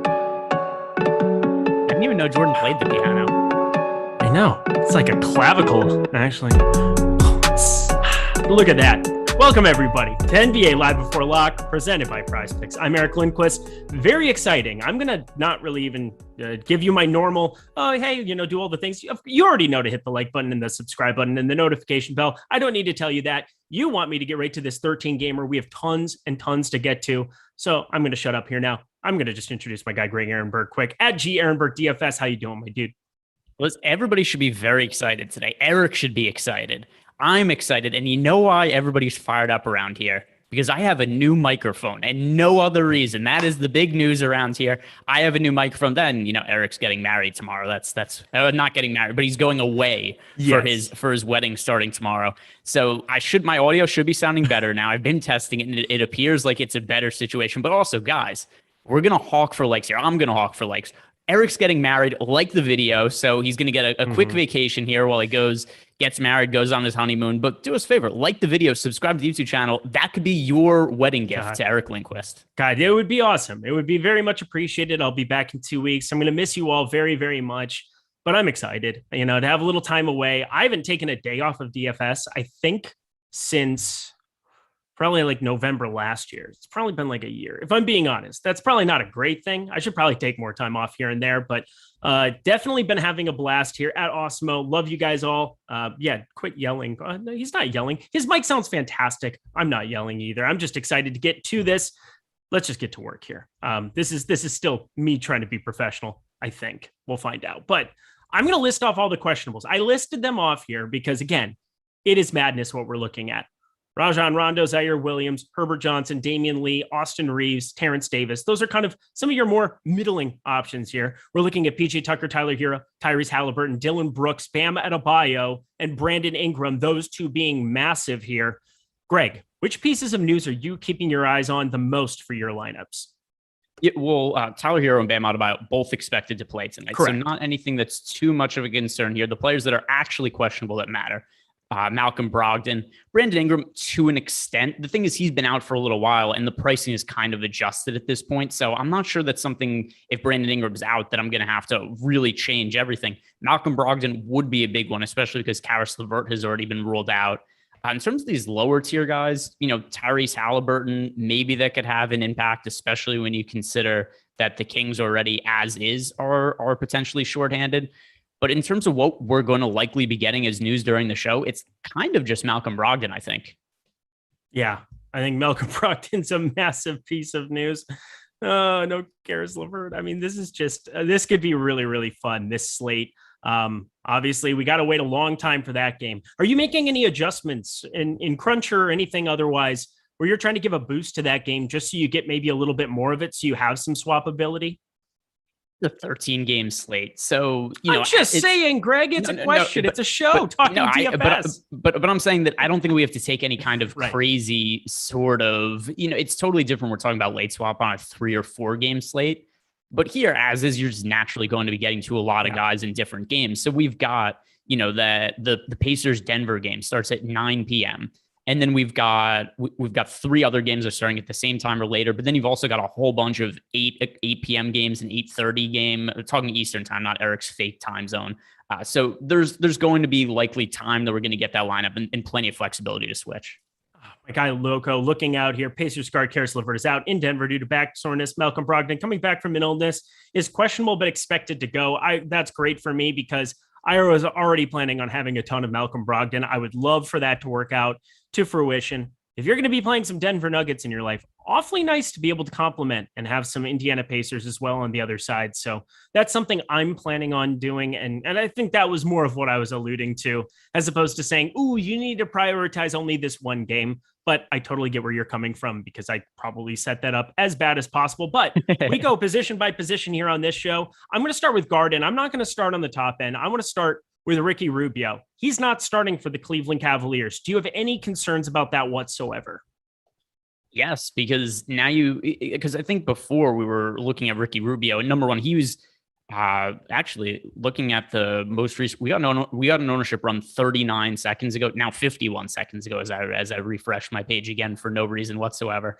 And he's still projected to be really popular. I'm curious to see if that comes down, but Ricky Rubio now projected for 25% ownership on FanDuel. On DraftKings, he's projected for 33% ownership. I think his minute ceiling it's still going to be, substantial, but he doesn't have the potential, in my opinion, to come off the bench and play 36, 37 minutes, which I thought was a possibility if he was going to start. I was not expecting him to come off the bench. And there's just, unless he starts the second half or he subs in super early, this definitely caps his minutes ceiling. The guys on the previous show didn't seem too concerned, and I'm very, very nervous because both of them are better at DFS than me. I'm just going to throw that out there. I don't think anybody needs to question that. Adam Ship My Money, Binks everything, and Alex Baker's the number one player in the world. What do you like? I'm going to sound stupid here. I'm just going to go out there and say, I don't want to get anywhere close to Ricky Rubio at his ownership. I just don't. Let's go through the box score. Let's take a little walk down memory lane here. And again, a lot of this has to do with having Sexton in games here, but we see 22 minutes, 22.25, 15.75 in 31 minutes, the game before that in Portland or at home, but against Portland, 23.25 against Charlotte, 19.5. What I think is Ricky Rubio has a ceiling every time he touches the floor, but that ceiling exists at 5% and it also exists at 45%. So I'm much more willing to cut my exposure to I'm literally just less than a third of the field right now in my last run. I tried to adjust and do a couple of things. Also, it sounds stupid, but Isaac Okoro being back, did we talk how many times Isaac Okoro would play like the most meaningless 30 minutes in the history of basketball last season? The guy came out of Auburn. I thought he was actually a pretty decent player in college and had no offensive game whatsoever. That's a concern for me, is that he's somebody that can actually rack up some minutes, that they're actually going to be giving a lot of minutes. We haven't seen him since the 25th. He played 28 minutes there, 34 minutes on opening night on the 23rd. Sneakily, I think that and the ability that they're going to want to have Cedi Osman on the floor against Washington here with some of those larger 3 and 4 lineups. I have a lot of Ricky Rubio concerns with him not starting. If he was starting, I would have totally understood this ownership, but I don't expect it to change that much. So I'm hitting eject pretty hard on Ricky Rubio. Are you doing the same? Yeah. So, I mean, and here's the thing also, because people are bringing up in the chat, like, oh, Ricky Rubio is still one of the best plays on the slate. I mean, I still project him well from a points per dollar standpoint. I haven't projected right around 30 fantasy points, but I don't know on a slate this large that warrants him being 35% owned on DraftKings. So here's how I feel. If we get deeper into this slate or deeper into the show and the ownership changes and Ricky Rubio's projected for, say, 15% ownership, if there's a reaction to the field based on Ricky Rubio not starting, then I think we could start to look at him as a little bit better of a play. But doing the most recent run of my lineups, I'm still getting to some of Ricky Rubio. I still think he's a good cash game play, but I just don't want to have as much as the field currently has. I think that's the bigger point here, is that he's picking up too much ownership. And my opinion on him as a play would change if we find out, 20 minutes from now that his ownership has dipped substantially. Shit, we just got a new run of ownership on FanDuel. He's down to 25% over there. That's lower. Let's see if it ran here on DK as well. Let me sort it and see. He's down to 33.8%. So we're starting to get into the range where it's not going to be as egregious of a fade. But for me, yeah, I was definitely anticipating him starting. And when he wasn't, when Okoro gets snuck in there, there's some minutes that are going that direction. I mean, about the same as Sexton, maybe a little bit less, but man, it's a very interesting play, I think, on this slate. And for me, let's talk late swap too. I know that's kind of become my calling card somehow. I don't know why I'm the late swap guy. It's almost like I invented this shit, and I surely did not. I just learned from a lot of really smart people how to do it more effectively. Hi, Rinpack. Hope you're having fun. See you soon, buddy. But I think right now, I would much rather be able to adjust to how my lineups do based on Ricky Rubio in those first games and have some bullets in the chamber for Indiana, Denver, having some late exposure. Something could happen. We're starting to get a little bit later in the season where there are going to start being surprise scratches. And this is a 13-game slate. Ricky Rubio projects very, very well still. We have him projected for like 6.3x if you look at multipliers and care about such things. Right now, 32 and a half minutes right in that range still sounds like something that he could attain in this spot, but it definitely lowers the floor on it. And I'm saying relative to his ownership, there's just a bigger path to failure. And I know it's a lot of conversation right off the get-go about Ricky Rubio, but it's a very important part of the slate. Give me all of the pivots, all of the swappability. And if he goes nuts in the early game, yeah, I'm probably in a lot of trouble and I'll probably have to pivot onto some value, but I also get to react to how my lineups are doing far more than locking up one guard spot, which is one position out of my 8 on DK and 9, one of my 9 on FanDuel. So I'm going to be lighter. I think is that something you're considering as well? Yeah. So just for reference, here's the most recent run of lineups I've done. I have 19% exposure to Ricky Rubio on FanDuel and 25% on DraftKings. So it's slightly undercutting the field. And once again, he's not a play that isn't viable. Cash games, I certainly think, go out and play Ricky Rubio. I just want to be a little bit under him in tournaments. Agreed. Also, he's inflated. That usage and his shooting, everything's inflated when you go 8 for 9 from 3. I'm just going to say we have a very small sample size on this season as well. When you get hot from 3 the way that he did and watching that game live, I just could not believe what I was watching. Something else. I mean, it was definitely something else. I don't expect anything close to that, but 1.12 fantasy points per minute over the last calendar year, there's something to be said about that. He still can produce. He can still be a problem for me. I'm going to just at 33% still be lower than the field. Maybe not, maybe at 33%, I don't have to be fading as hard as I was planning on doing at 45, 50%, but I digress. Let's start talking about some of the other plays. Sorry, one more thing to bring up about Ricky Rubio. Okay. I don't even know what it was 2 weeks ago. I don't remember if you were on the show with me. I really liked a slate where Ricky Rubio was $4,900 and nobody was rostering him. And everybody said that Ricky Rubio is the worst play ever. I'm throwing away my money by playing 25% of Ricky Rubio. Now we're like a couple of weeks later. There's a slate where everybody's playing Ricky Rubio underneath him, and everybody's like, "How could you not be playing all the Ricky Rubio?" It's just kind of funny how the tables turn. And by the way, that was also a slate where I think Garland was out that time, not Sexton, but still same situation. Yeah, same situation. I know your tricks, Dewey. Definitely something. Yeah, move your references. I just can't stop, won't stop. But I'm with you. I think Ricky Rubio is, and you got to like players relative to the other people like players too. And, this is not Andre Drummond coming in at 5,700. This is not somebody that I think is immune to a floor game, because all I have to do is look at his previous 4 games before the Garden and I see floor. So best of luck to me. Best of luck to you. I'm cheering for us, because I think Ricky Rubio, I want to be lower on than the field, because I just have a lot of concerns. So let's get that over with. Now we move on. Zach Levine, Cade Cunningham. I love Cade Cunningham on this slate. It's so weird to dislike Ricky Rubio, but I mean, we're talking about a 5,200 direct pivot who was coming in at less than half the ownership. Maybe he gets a little bit more traction as we get closer to lock now, with some other people maybe having concerns about Ricky Rubio. But talk to me about specifically those 2 plays that are right around 20%, Zach Levine and Cade Cunningham. Yeah, I like Cade again, and you and I have been Cade Cunningham advocates for, it seems like for worse, but the last couple of games, when he was at 4K, he scored 39 DraftKings points. That was a very good result. Then the game where he was 4,600, he scores 25 fantasy points. It was a kind of a mediocre result. I know people got very mad at us on social media or it was really one guy, but it seems like a lot when we continually get the same tweets over and over again. Well, it was probably like 3 people, but that aside, it's a very nondescript game to have 25 fantasy points at 4,600. And there are still positives to pull away from Cade Cunningham, most notably in these last couple of games where he scored 39 and 25 fantasy points. He's not making any shots relative to his volume. His usage, 34.4% 2 games ago. Last game, 35.4%. He shot 4 of 17 from the field and 6 of 17 from the field in those 2 games. Overall, his shooting from 3 has been miserable in his first few games of his NBA career. Something has to give, right? He's either going to take less shots or he's going to start to make more. He's not going to continue to shoot like 28% from the field in these games. So I think we are looking at positive shooting regression going forward for Cade Cunningham. He's shooting the ball extremely well from the free throw line, which to me is a good indicator that he is somebody who's actually capable of shooting. The fact that he's not making open threes, I would feel more alarmed about that if he was like 60% from line. He's making over 90% of his free throws. So I think the shooting is going to pick back up for Cade Cunningham. I'm still rostering him, even though his price has gone up slightly. Right there with you. I think that is a great indicator. I mean, if you look at people historically, generally, if you can make free throws, you can do other things shooting.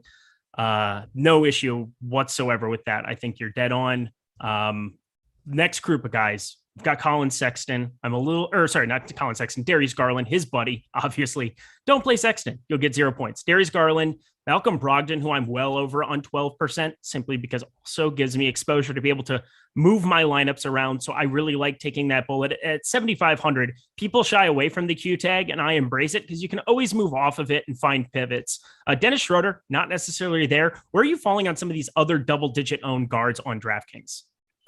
All right. So let me see which guys that I'm actually getting. By the way, I saw because somebody said we got a Ricky Rubio. We got an ownership update, which includes Ricky Rubio, but it's not changed all that significantly. He's 31.6% on Brandon DK, Ingram ruled FanDuel. out. Sorry. Brandon Ingram ruled out officially. Yep. Okay. Yep. So I know you really like Josh Hart the other day. And Loved. he played extremely well. I believe he was a lock button play for you on that slate. Yep. Josh Hart today is priced at 5,200. It's just a fair price to me. I don't really look at this situation as being like anybody as if anybody really stands out from Garrett Temple stands out big time. 3,400 over on DK. I'm going to have a ton of Garrett Temple. I think a lot of people are probably, I mean, we have plenty of time, 41 minutes before lock, and there's going to be a lot of that, but 3,400. Garrett Temple was the other guy that I didn't post a screenshot of, but I had like 25% plus of, and I should have gotten to even more, but it was hard to get down to 3,400 with some of the builds that I had already done because I had planned Josh Hart to be the guy there. He was like 6% owned. I thought it was egregious. He was in almost all the winning lineups for the most part. Obviously Steph Curry was in every lineup and I didn't have any of him. So way to go, sharp guy, Eric. But Garrett Temple, 3,400. I'm looking at him right now. We have him projected for 8 minutes here at the moment, but the last four games, 23, 34, 26, 35 minutes. It would be a little bit more of an assurance to me to be able to see him in the starting lineup. And I think, what time is that OKC game? It's at 8 p.m. out there on the West or on the East Coast, 5 p.m. out here on the West Coast. So, an hour and 40 minutes from now, we should have that starting lineup. I think I'm going to be getting to a lot of Garrett Temple on this slate. Is he somebody that you might consider? So I think there's part of this that we have to there's no update on Herb Jones, correct? No, he said he was a game time decision. I saw that flashed up. I currently am assuming Herb Jones plays, which then just makes Garrett. I'd feel differently about Temple if Jones gets ruled out, but if Jones is in, I don't know that Garrett Temple is viable. But if he's in the starting lineup, I think he's still viable. I would assume Herb Jones starts though. Yeah, but I mean, Ingram, Josh Hart. Yeah, you're right. I think that's probably the right way of looking at it. But I mean, Herbert Jones, maybe that's something where they're going to play him for like 20 minutes, 24 minutes or something. And maybe he comes off the bench, just something to keep an eye on. We're going to have plenty of time for that, but yeah, Devontae Graham would be at the point, Nickeil Alexander-Walker at the 2, Josh Hart at the 3, that 4 spot. I mean, Jonas Valanciunas obviously at center. And then you'd definitely be plugging in Herbert Jones in that starting lineup, I would think, if he goes, but definitely going to be something to keep an eye on. I would love to see that out because 3,400 really gives you some salary relief. So I think that, as dumb as it sounds, I think that's a really important piece to pay attention to as we get closer to lock. 38 minutes to go here. Let me just throw this out of the way here because, we're just talking about all these guards. Are there some spend ups at the guard position that you're interested in? Because I believe we have 7 players priced 10K or above over on DK. We have this plethora of 9K guys in Ja Morant, Devin Booker, DeJounte Murray, who's a different human being. And none of them are coming in over 6%. If you get somebody like 3,400 Garrett Temple in a starting lineup and you have access to some of these guys, who would you be prioritizing at the guard position, if anybody? So as a spend up option? As a spend up option, yeah. All right. So right now, I feel like I have a lot of lineups that are built more in the mid-range today.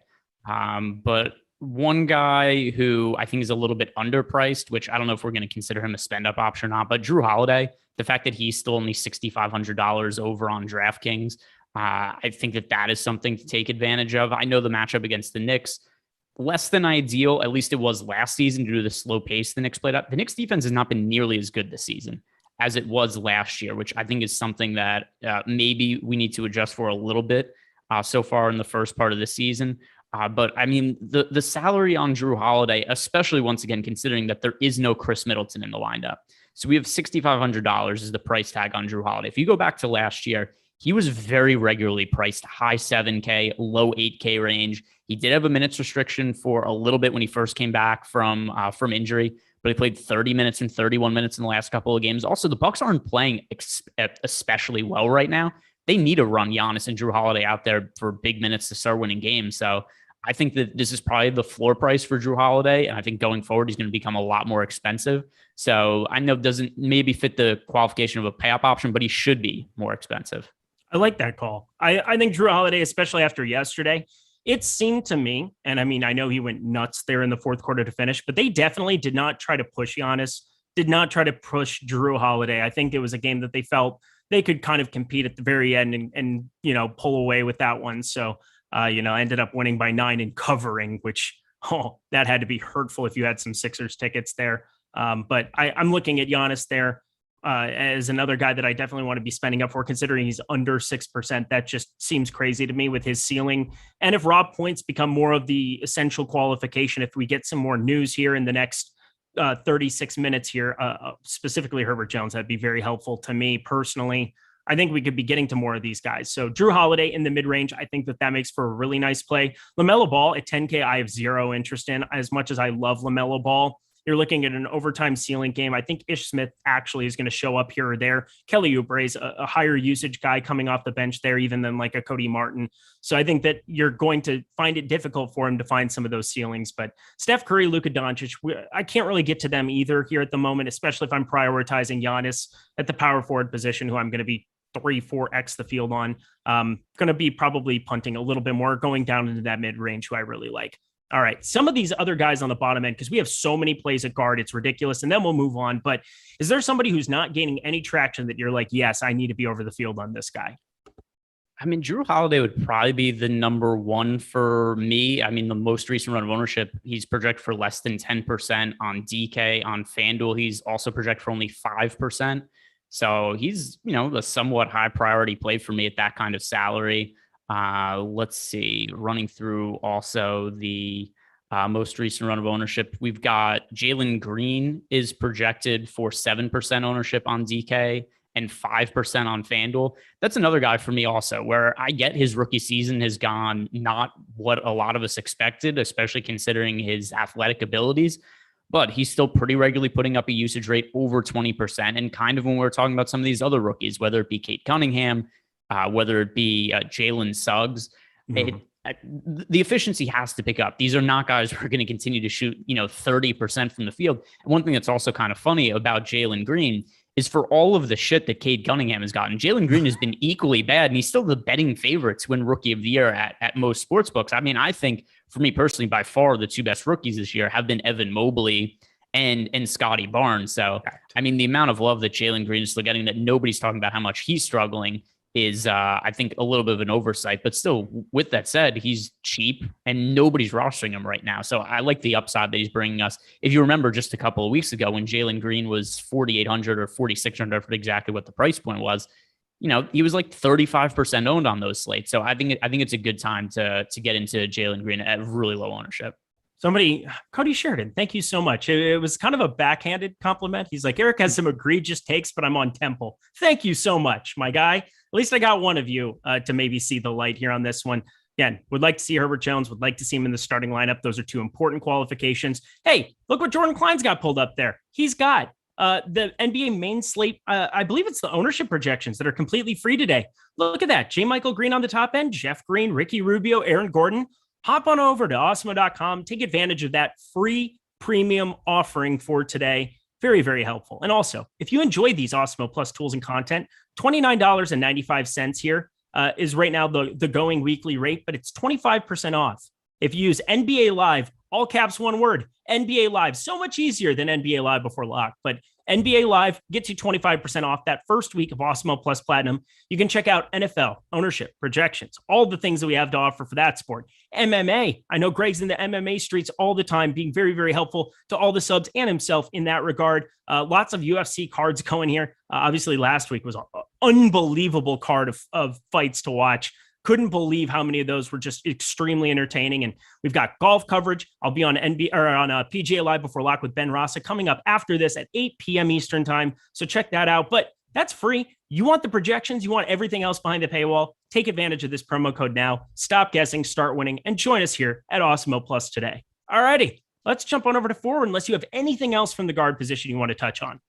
I do actually want to circle back on, well, does he have guard eligibility? I guess so. Josh Hart is actually we could just talk about Josh Hart next, because I'm updating my lineups now, and I actually am getting to Josh Hart because he played 37 minutes last game. I'm in love with him. And even if Herbert Jones is in, I don't know that's really going to cut into the playing time for Josh Hart that much. So I didn't think I was going to like Josh Hart, but now that I'm updating everything and running lineups, it does look like I like Josh Hart quite a bit. I like Josh Hart a ton. I liked him a ton last slate. He's always been kind of a sneaky guy because I think he just doesn't fall in your conventional idea of what he does as a guard. Over the course of the last year, you're going to have Willie Hernan-Gomez and Steven Adams, so you no longer have to worry about, but 21.8% rebounding percentage, 21.1%, and then Steven Adams, 17.7%. Josh Hart is a 15.1% total rebounding percentage. The guy has double-double potential every single time sitting around the 5K number, and nobody talks about how good of a rebounding guard / small forward he is. I think he's very underappreciated. I think on DraftKings, especially where you get that double-double bonus, he's just kind of built-in ammunition at that price. So I find it very easy to get to him.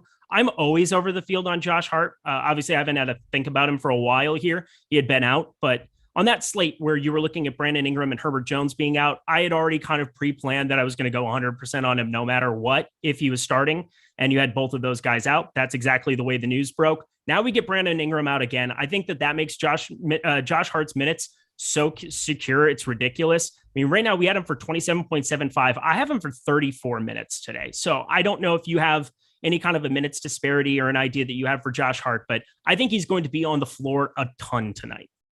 Yeah, I actually have him for 35 minutes, and at his price point, I still think that makes him somebody to get to. And it's one of those things too, when somebody first gets ruled out, I just kind of make some quick judgment. Actually, I think this is how I'm going to feel about it. And then I actually go and kind of update projections, put them in Fantasy Cruncher, run lines. Feel like, oh, this looks different than what I thought it was going to look like when I was just looking at it first glance.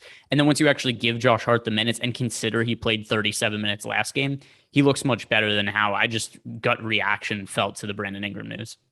Yeah, I mean, I'm 5,300 here. We haven't projected. I just reran it on FanDuel. 26.9% at 5,300. We have a lot of plays. If he starts getting up to around 35%, we can start having a conversation about being lighter, finding ways onto. I mean, Garrett Temple at 4,100 is far less intriguing to me over on FanDuel. Pretty unnecessary on a 13-game slate there, as opposed to on DK, where that 3,400 just has so much utility to be able to give you some access to some studs and some big ceilings. So I'm still going to be waiting on that. You guys can wait along with us. Plus, we have a half-hour show coming up talking prize picks. So you might as well stick around with us. Holy crap. Jordan Lockhart just literally had like a $20 drive-by. NFL, he's dropping 50, 100, 200, 300 bucks. I mean, the guy is insane. $50 super chat, winning karma, and happy wedding week. Thank you so much, my guy. You're an absolute stud. Good luck tonight. All the karma is going your way. Go Garrett Temple, go Josh Hart. That's what we've learned. All right, let's talk some more forwards. We have a ton to get to here. Again, I'm not here to make jokes today. This is some serious business. We got to keep our composure. That's what we're going to do. I'm looking here at the top end of forward, J. Michael Green, Jeff Green. Let's talk the two Denver forwards here right out of the get-go. Where are you landing on these important pieces of this slate? Yeah, I mean, obviously both of them are good value plays because we have, not only do we have Jokic out, but Michael Porter Jr. is out. So there's a massive void to fill in terms of playing time, in terms of usage. And also, if we're going to talk about just what the current spread is for this game, I don't understand why Indiana's only favored by 2 points in this game. I get that Indiana themselves are missing Karis LeVert today. Malcolm Brogdon questionable, but it appears he's expected to play. That was a tweet that I was sent to by NewsGod, and I don't know if the Nuggets are really any good with all of these guys out for them. And then also consider no Jamal Murray. The three highest paid players on the Nuggets are not active today. So I think this is a pretty crappy team that the Nuggets are throwing out there. As a consequence, we have JaMychal Green as the most popular play on the slate. I think he's a very good value play. One thing I'll add, though, is I think that Jeff Green makes for, I won't even say a pivot, because on DraftKings, Jeff Green is the second most popular player on the slate. But I think for me, I think it makes sense to have more exposure to Jeff Green than JaMychal Green. I have that exact situation on FanDuel. I'm a little bit over on Jeff Green. I'm a little bit under on JaMychal Green. Like not anything considerable, but I'm playing 40 lineups, full sites. I'm just kind of keeping it clean, keeping it easy. Plus, I'm going to have to be late swapping if anything happens before the 6 p.m. game while I'm on a PGA golf show. Not the most ideal situation. Probably want to be a little bit helpful. Ben will just ask me questions and I'll just have that dumb look on my face. That's how you normally look. Yeah, exactly. There you go. Thank you. I was just waiting for it. You're the insult king. I love you so much. Going to miss you, Greg. Bye. Okay, let's go to the rest of the position here. We talked about Josh Hart. Bobby Portis. Bobby Portis coming off of yesterday. I mean, he's been sensational since getting inserted into the starting lineup. 31 and 35 minutes in those two starts, 45 and 44 DK points. Hard to say anything negative against him other than this is a back-to-back. I think that adds a little bit of minutes uncertainty. They definitely have some bodies there that they can play for some extra minutes, but I think Bobby Portis still being a guy who's always been around a 1.15 DraftKings points per minute player pretty much his entire career in every single stop in the NBA. How are you feeling about Bobby Portis today? I don't understand why he's not more popular. Me too. It's a situation with Bobby Portis. He was massively popular yesterday. He played a really good game, and people just aren't going back to him. It's not like he had a massive price increase. So DraftKings yesterday was 5,400. Today he's 5,500, and he's projected for sub 30% ownership on DraftKings. It's a bigger slate, but I mean, to me, I have Bobby Portis as my most rostered player right now. He's in my lineups more than anybody else. So, but I don't even think that should be a crazy take. That was what it was yesterday, and nothing's really changed with Bobby Portis at all. We haven't gotten to one of my favorite plays of the slate yet, and I'm very excited to hear what you have to say about this.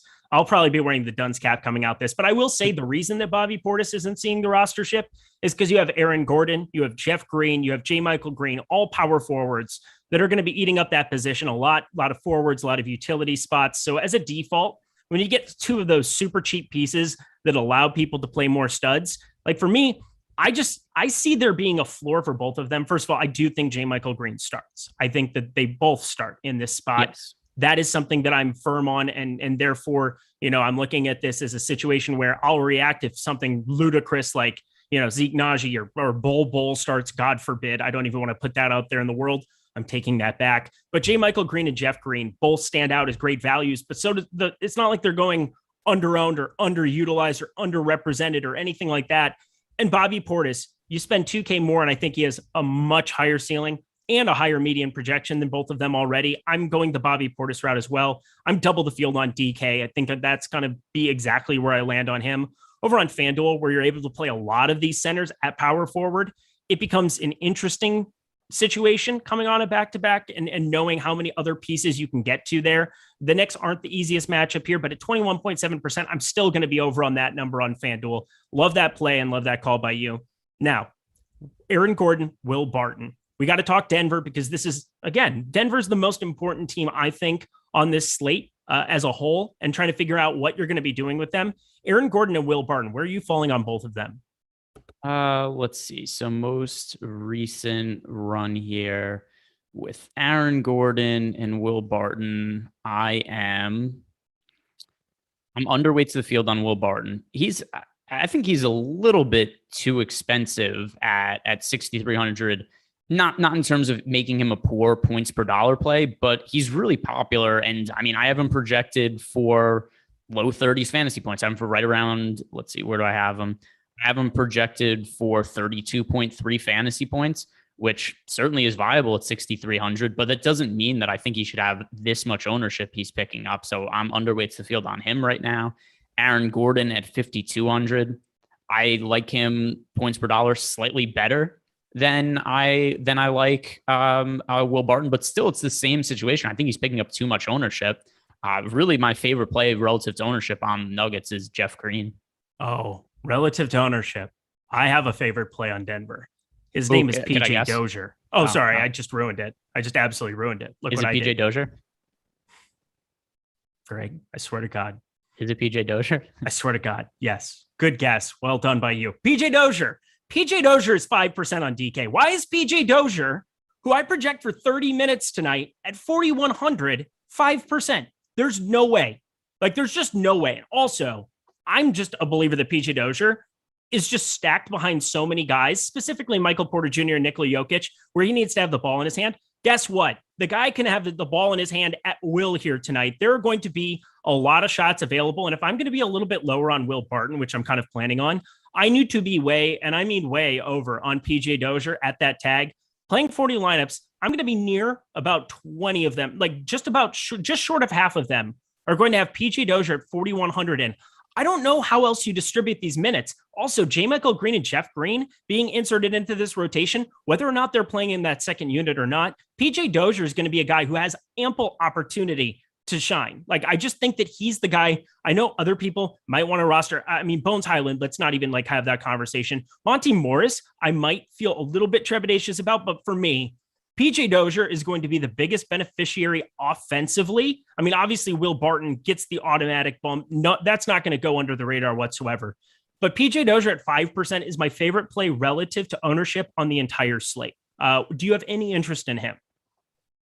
Not as much as you, but he's in my player pool. I'm overweight to him. I have him projected for 20, right, a little over 25 fantasy points, which, you know, at 4,100, I do certainly think that makes him underrepresented, but that means I'm getting to him in around 10% of my lineups.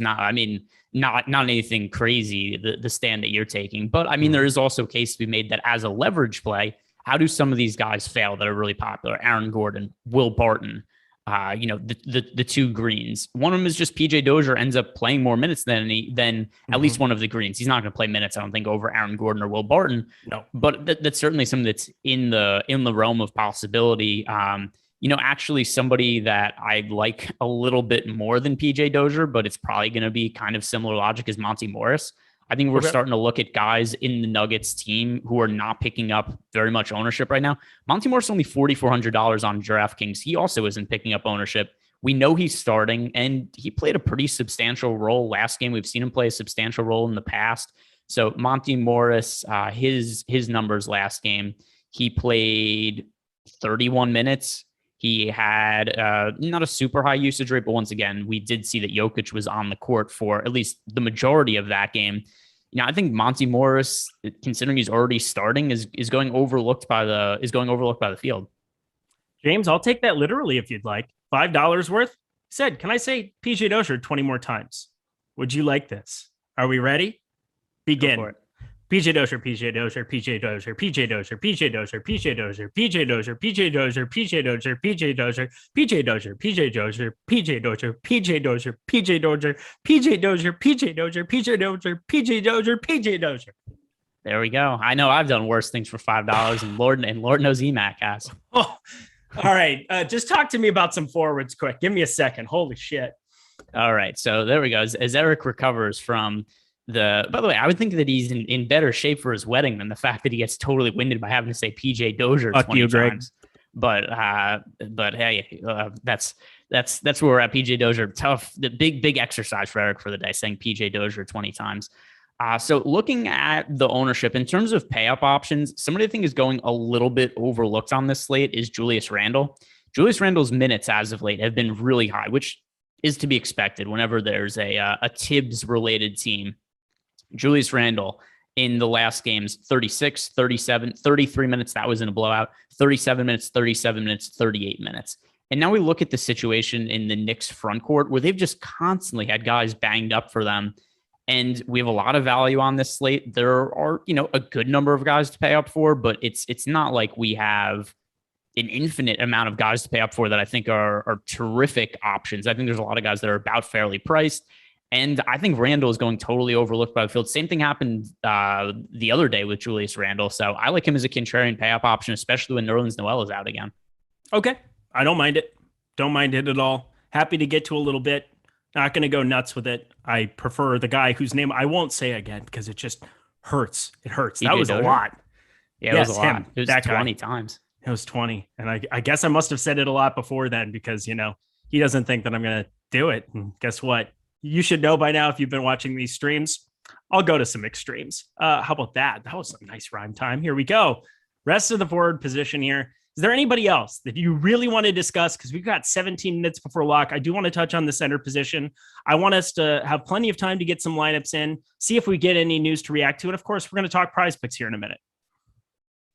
Other guys. So is there anybody you're really prioritizing as a pay-up option? I know you had mentioned Giannis before, but I'm getting a lot of lineups that are kind of in the mid-range. There isn't one pay-up option that I have in more than 20% of my lineups today. Is it different for you? So the hard thing about Giannis and the reason that his ownership is so low is all the value exists in power forward. Like all the value that people want to be playing on this slate is power forward. If we get the guy whose name I can't say, if we can get some Josh Hart in our lives, if we can get some he's Voldemort now. He's literally he who must not be named because it's just so hard. But also, if he actually plays well tonight, I know for a fact Joey Corman is going to go back and clip that and just play it over and over and over and over and over and over and over and over and over like that. Little Marshawn for everybody's enjoyment there too. But I definitely think that from a pay up perspective, it makes a lot of sense to try to pay up at center with Karl Anthony Towns, Jonas Valanciunas. I just don't find a lot of center value other than Bobby Portis or Giannis. You can slide over there. I mean, he's not value, but Bobby Portis obviously is. And J. Michael Green, who you can play at the center position. I'm not landing on a lot of lineups where I think that it's that difficult to be paying up for the J Val. And everybody knows Jonas Valanciunas is my boy here at this point, even at 9,100. I'm surprised that his ownership is up to 26.9%, but I'm going to be just around the field on that. And that feels like a pretty heavy stand still on this slate. Karl Anthony Towns against Golden State. Who's going to guard him for Golden State? He's at 4%. I want to be double, triple the field there as well. Rin Pax boy as well. Shout out. Hope he's having fun. But I like paying up here at center a little bit more than the average person. And Jared Allen, 12.8%. I mean, the guy continues to perform, continues to put up some massive numbers. I mean, these rebounding numbers, 16, 17, 15, 17. He's just been an absolute monster out there. Evan Mobley contending shots and Jared Allen basically just cleaning house on the defensive board. So I really like him at center as well. So I guess I'd be kind of prioritizing them a little bit more than Giannis, just in terms of like how much I'm getting to them. But Giannis, I'm still going to be over the field on. Yeah, I mean, it's once again, it's not a number that's hard to be overweight to the field on. I was more bringing up from a perspective of, is there anybody here as a pay up option that is, because, you know, we've had these other slates where we've talked about Giannis and be like, hey, I'm getting to 60, 70% Giannis or something like that. I don't have that on this slate. I have, let's see, who is actually my most rostered expensive player? Like, there's no, I don't have, I guess it's Jason Tatum for me. But once again, I don't have an outrageous amount of them. I don't have more than 20% of any player that's priced over 10K today. That is fascinating, especially when you have 3,200 and 3,400 that are two of the most owned value pieces. And then you get a guy like Rubio, 5,200. It should be easier to find some payouts. But yeah, there's some super value that exists in the 6K, 7K range, especially I know Drew Holiday is a guy that you've been getting to here a lot as well. How about Julius Randle in that Milwaukee game on the other side of it? 10-3 seems like an egregious number, but I mean, he is going to have some of these massive ceiling games again, and another power forward center to put into the mix to maybe get a different kind of a build. You've been high on him before. Do you have any shares tonight? Somebody who's not listening to me before. Sorry, I was too busy downing my water. You do love Julius Randle, don't you? So the player I talked about right before we went back to you was Julius Randle. It's okay. It's okay. But yeah, I was saying I like Julius Randle as a contrarian option. And basically Nerlens Noel remains out. I feel really good about the minutes for Randle. So yeah, I like Randle just as much now as I did 3 minutes ago. I mean, I was dead. Hey, Greg, let's talk Prize Picks. How about we do that? Hey, Prize Picks. No, let's talk PJ Dozier. Let's talk Prize Picks, because we're going to be talking for a while after the show. Greg and I love breaking down some of these NBA props for you. We have Odd Shopper, which does such a good job of identifying some of the most advantageous props on the board. We're going to be going back and forth, looking at some of those props alongside Prize Picks, but Prize Picks, super clean interface, super easy to be able to click on multi-sports, NFL, NBA, college basketball, PGA, MMA, tennis. They have cricket, for God's sake. They have every sport you could possibly want on Prize Picks, and you can use these props. You pick overs and unders on single stat DFS or on fantasy scores. You pick 2, 3, 4, or 5 players for your lineup. You can win up to 10x your money on it. You also get paid out in the event that you get 4 or 5. You still make double your money on that 5-player prop. And if you only get 3 of 5 on those, you're still getting 0.4x for a return. So it actually works out really well. I'm telling you, it's one of the more fun. There's a lot of sites that we talk about, and this is definitely one that I know is here to last. And you can get a promo code right now for $100 first match deposit bonus at Prize Picks. All you do is go over there, create an account, put promo code Awesemo in, and you're going to get that $100 deposited right to you. That's how you build. That's how you sustain a bankroll. So check it out here. We're going to be talking a lot about them here after the show. We have plenty of plays to get to, so stick around. We're going to be reacting to ownership, reacting to any news that we see come through for another 30 minutes. So do not go anywhere. And while you're at it here, hit that like button, hit that subscribe button for us, because of course you want to be able to hang out, especially because I won't be here for 2 weeks and you're going to miss me so much. And there won't be any other content. And you're going to be like, oh, I'm yearning for the days for Eric to return. I can't wait. So I'm going to hit subscribe so I can know whenever he comes back immediately. Right, Greg? Exactly. And most importantly, like I said at the top of the show, because this is a really good way to hawk for likes, your wedding present to Eric Lindquist is going to be a like and a subscription to this YouTube channel. How about that? Beautiful. I love that. That's all I really wanted for a wedding present for sure. I guess the bride's okay too, but here we go. Let's talk center over on DraftKings and round this out here on the top end. We have so many plays to get to. First of all, we had talked about Jonas Valanciunas a little bit. I know you've been a little bit lower on him before, and I've been a little bit higher. I'm at the field. What are you doing with him at that monstrous ownership? I've been much lighter on Valanciunas than you, especially lately. And I mean, he's so expensive, and I get that he's played really well, but does he really warrant this kind of price tag? His last few games, 43 DraftKings points, 44, 32. His ceiling this year, he does have a 60 fantasy point game, but at least in the last 2 weeks, he's had 2 games where he scored over 50 fantasy points. Once again, I just think the price point is about fair, and I think he's going to regress a little bit going forward, especially when Zion gets back.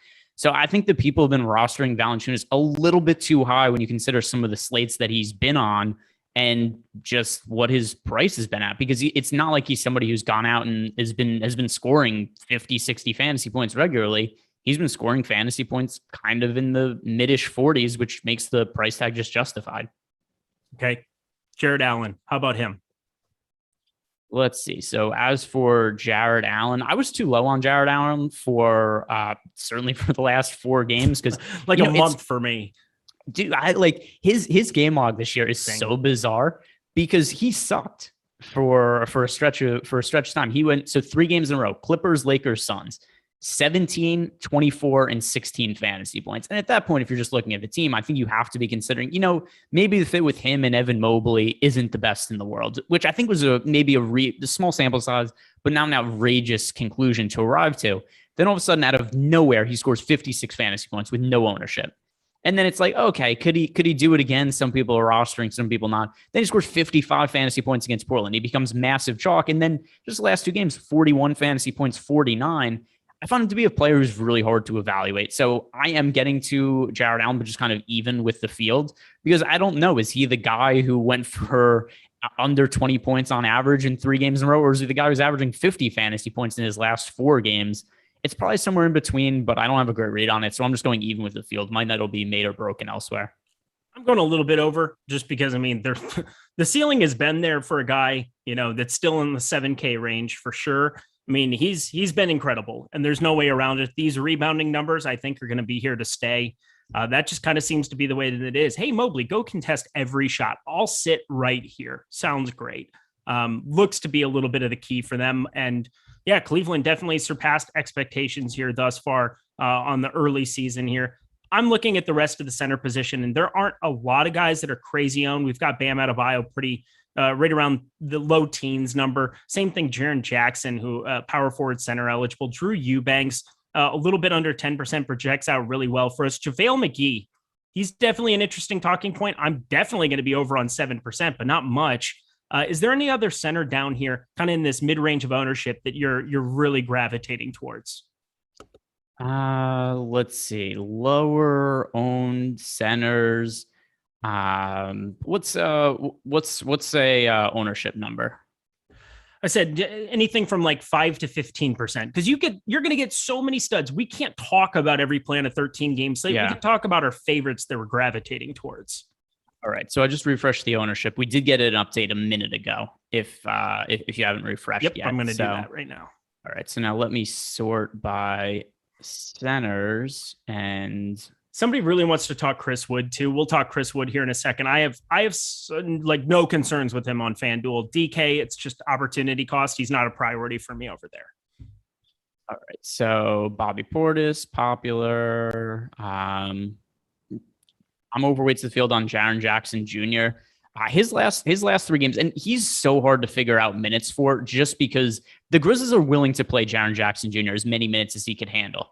The problem is that he gets into immediate foul trouble all the time. So last game, the game goes into overtime against Minnesota. He only plays 32 minutes because he fouls out in that game. And also he was in immediate foul trouble. But still, his last 3 games from a fantasy point perspective, 42, 32, 32. He's a guy that I do have projected to score over a fantasy point per minute. The question then just becomes with Jiren Jackson Jr., how often is he going to be out on the court? Is he going to avoid foul trouble? And I hope so, but it's also a situation we're just talking about the wide range of outcomes with him. I think he makes for a really good tournament play because if he plays 36 minutes and stays out of foul trouble, he probably scores north of 40 fantasy points and lands in an optimal lineup. But he's somebody you'd never play in a cash game just because the idea that he could potentially stay out of foul trouble, I think gives him really big upside. All righty. Christian Wood, we got to talk about it again. I keep seeing Christian Wood questions there. You're all way behind. Yeah, no, we're keeping it going here. We're giving you as much information as we possibly can. And of course, the ownership is free today. If you want to see where these guys are, where their ownership is, whether or not you think they're a good player or ownership, you can pull that up for yourself. It's a beautiful, useful tool to be using. And I would be doing it as we're talking through it here right now. But yeah, Christian Wood, they had that weird thing where Houston decided that they were going to play all their young guys. He only played 24 minutes. I don't see that being something they're going to do here again. It was basically a day off here for the lad that is Christian Wood. 8,200 over on FanDuel, power forward center. I think that I have no concerns going back to him at 14% here. If he was like 25% on a smaller slate or something, we could have that conversation, but I'm going to be over the field on that. How about you? There's a play that I actually like more than Christian Wood in the same price range. Can I guess this one? Yes. So 8,200 over there on FanDuel. I'm going to say it's Bam Adebayo.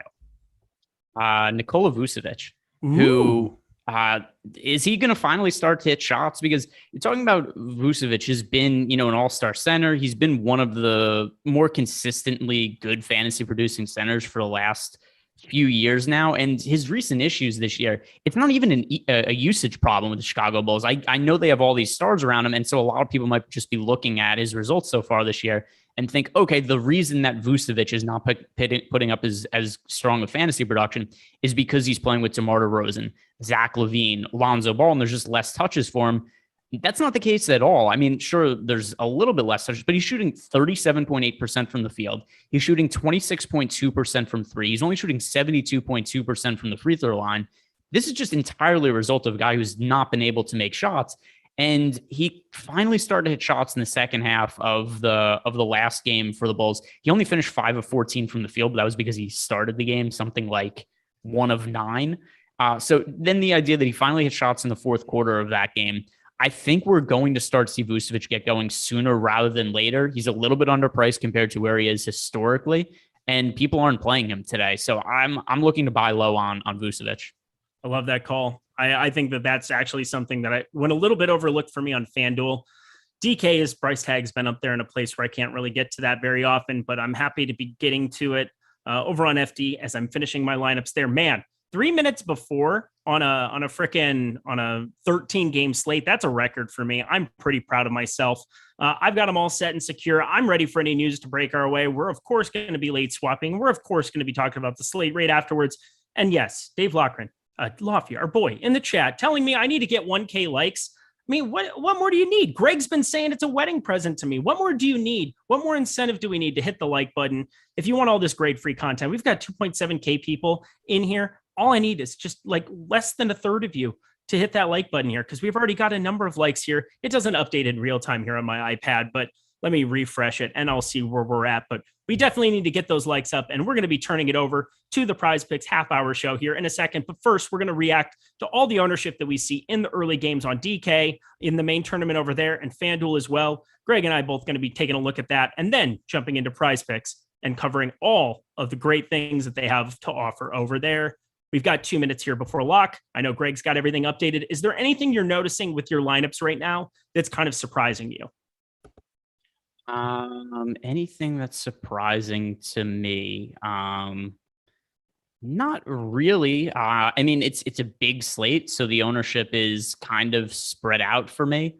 I like I said before, there's nobody that I'm getting massive exposure to in the high end as an individual play, even though there is all this value on the slate. There's just a lot of guys that I'm getting to kind of like 18, 12% around there. But some of them guys that I mentioned before, like Julius Randle, guys like Nikola Vucevic, aren't picking up any ownership. So I think that is a good way to differentiate some of these lineups with some of the chalk cheap options.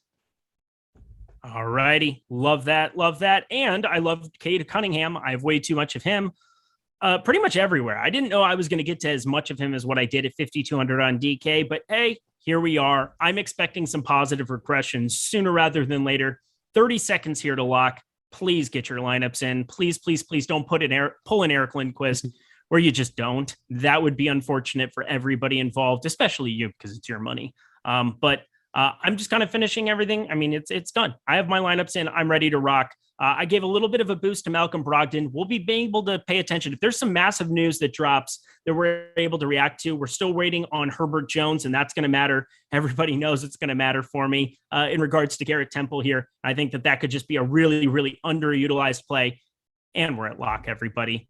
Let's chat a little bit about some of this exposure that we have here. I'm pulling up the $10. If you could be so kind, Greg, if you could pull up the main tournament over on FanDuel here while we're at it here, and we can go through a little bit of the ownership that we're seeing in some of the earlier games. It takes like a second for DK to always like update this stuff. So here we go, going live to that. I think they're saying DraftKings live contests can take up to 10 minutes to appear. We don't have 10 minutes, DK. That's not what this is about. I need you to figure it out now. There it is. Here we go. All right. Jared Allen. We had him projected for, what was the number over on DK? I know that it was like somewhere in the teens, I believe. We had him projected for 13.3%. Where do you think Jared Allen fell on DraftKings in the main tournament? He's been more popular than what he's been projected basically every slate as of late. So I'll say like 18%. 27.8%. I don't like that play nearly as much. That makes me feel not super happy about some of my exposure that I have to him. Darius Garland, he is a popular play. How owned do you think he's going to be?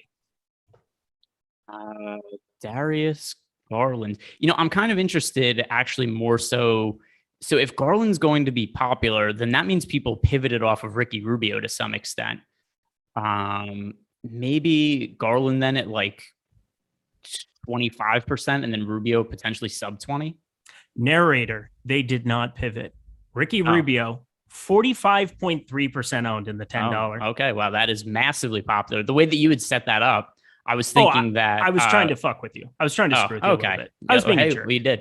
All right, so do people not roster Garland then? No, Darius Garland is much lower owned, and I really like him at 17.4%. I'm kind of surprised he's a little bit lower there, but my God, I am going to be very, very nervous. Ricky Rubio, I am well under that number. It did not come down at all. It came down in the projections, and I totally understood, why the ownership projection came down to around 30% for him here. But we got to start looking at it like those early runs of projections where it's Ricky Rubio 45%. I feel like people don't react to the starting news. They just don't react to it. And maybe, you lower him by 2-3 minutes, but still, I already had my concerns about Rubio, even if he was starting. I think that this just kind of confirms that I'm really happy to be under the field, but it's going to be a scary sweat, I think, for both of us here. Looking at some other plays, seeing if anything kind of sticks out. Joe Harris, 1%. That doesn't matter to me. Evan Mobley, 13.4% at 7K on DK. I think that's kind of a fascinating play. Something that kind of sticks out a little bit there as well. Cole Anthony, 6.9% at 7,700. That tells you 2021 is a weird year. I will say that. Cole Anthony at 7,700 garnering that kind of ownership. Anything stick out to you on FanDuel right now? I played on DraftKings and Yahoo today, not on FanDuel. Is there a way? I think you could only do it on DraftKings where you could view contests you're not in. I don't think FanDuel has a way to do it. Well, let me pull up my FanDuel exposures then. Here we go. I'm pulling up the contest here as well. It looks like a lot of the lineups, here we go. Evan Mobley, 18.9% in the main tournament. I'm pulling up the clutch shot here for everybody. Going through some of my lineups. I know I definitely had to have Oh God, do I have like no Ricky Rubio? Because I can't find him there. James Harden, there's a James Harden lineup. Best of luck to that one, Eric. That one's dead. There's no way around it. While we're talking about Ricky Rubio, so in our boom bust tool, we have Ricky Rubio today with a 19.3% chance to land the optimal lineup on DraftKings. On FanDuel, we have Ricky Rubio projected with a 13.9% chance to be in the optimal lineup.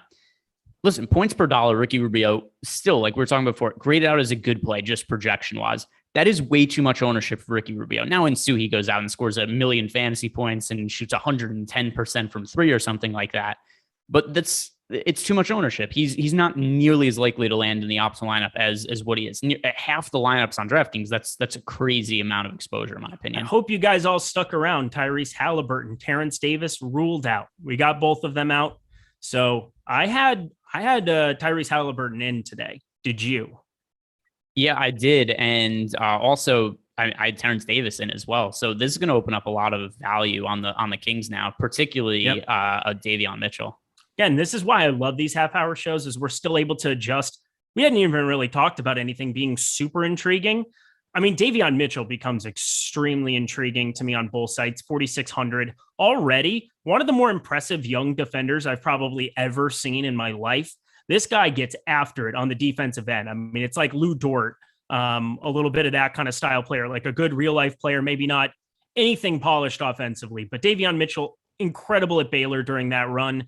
Davion Mitchell already standing out defensively and offensively. You know, he can kind of run into a bucket or two here and there. So he's been more effective here of late. So I'm looking at him as somebody that could definitely get some minutes.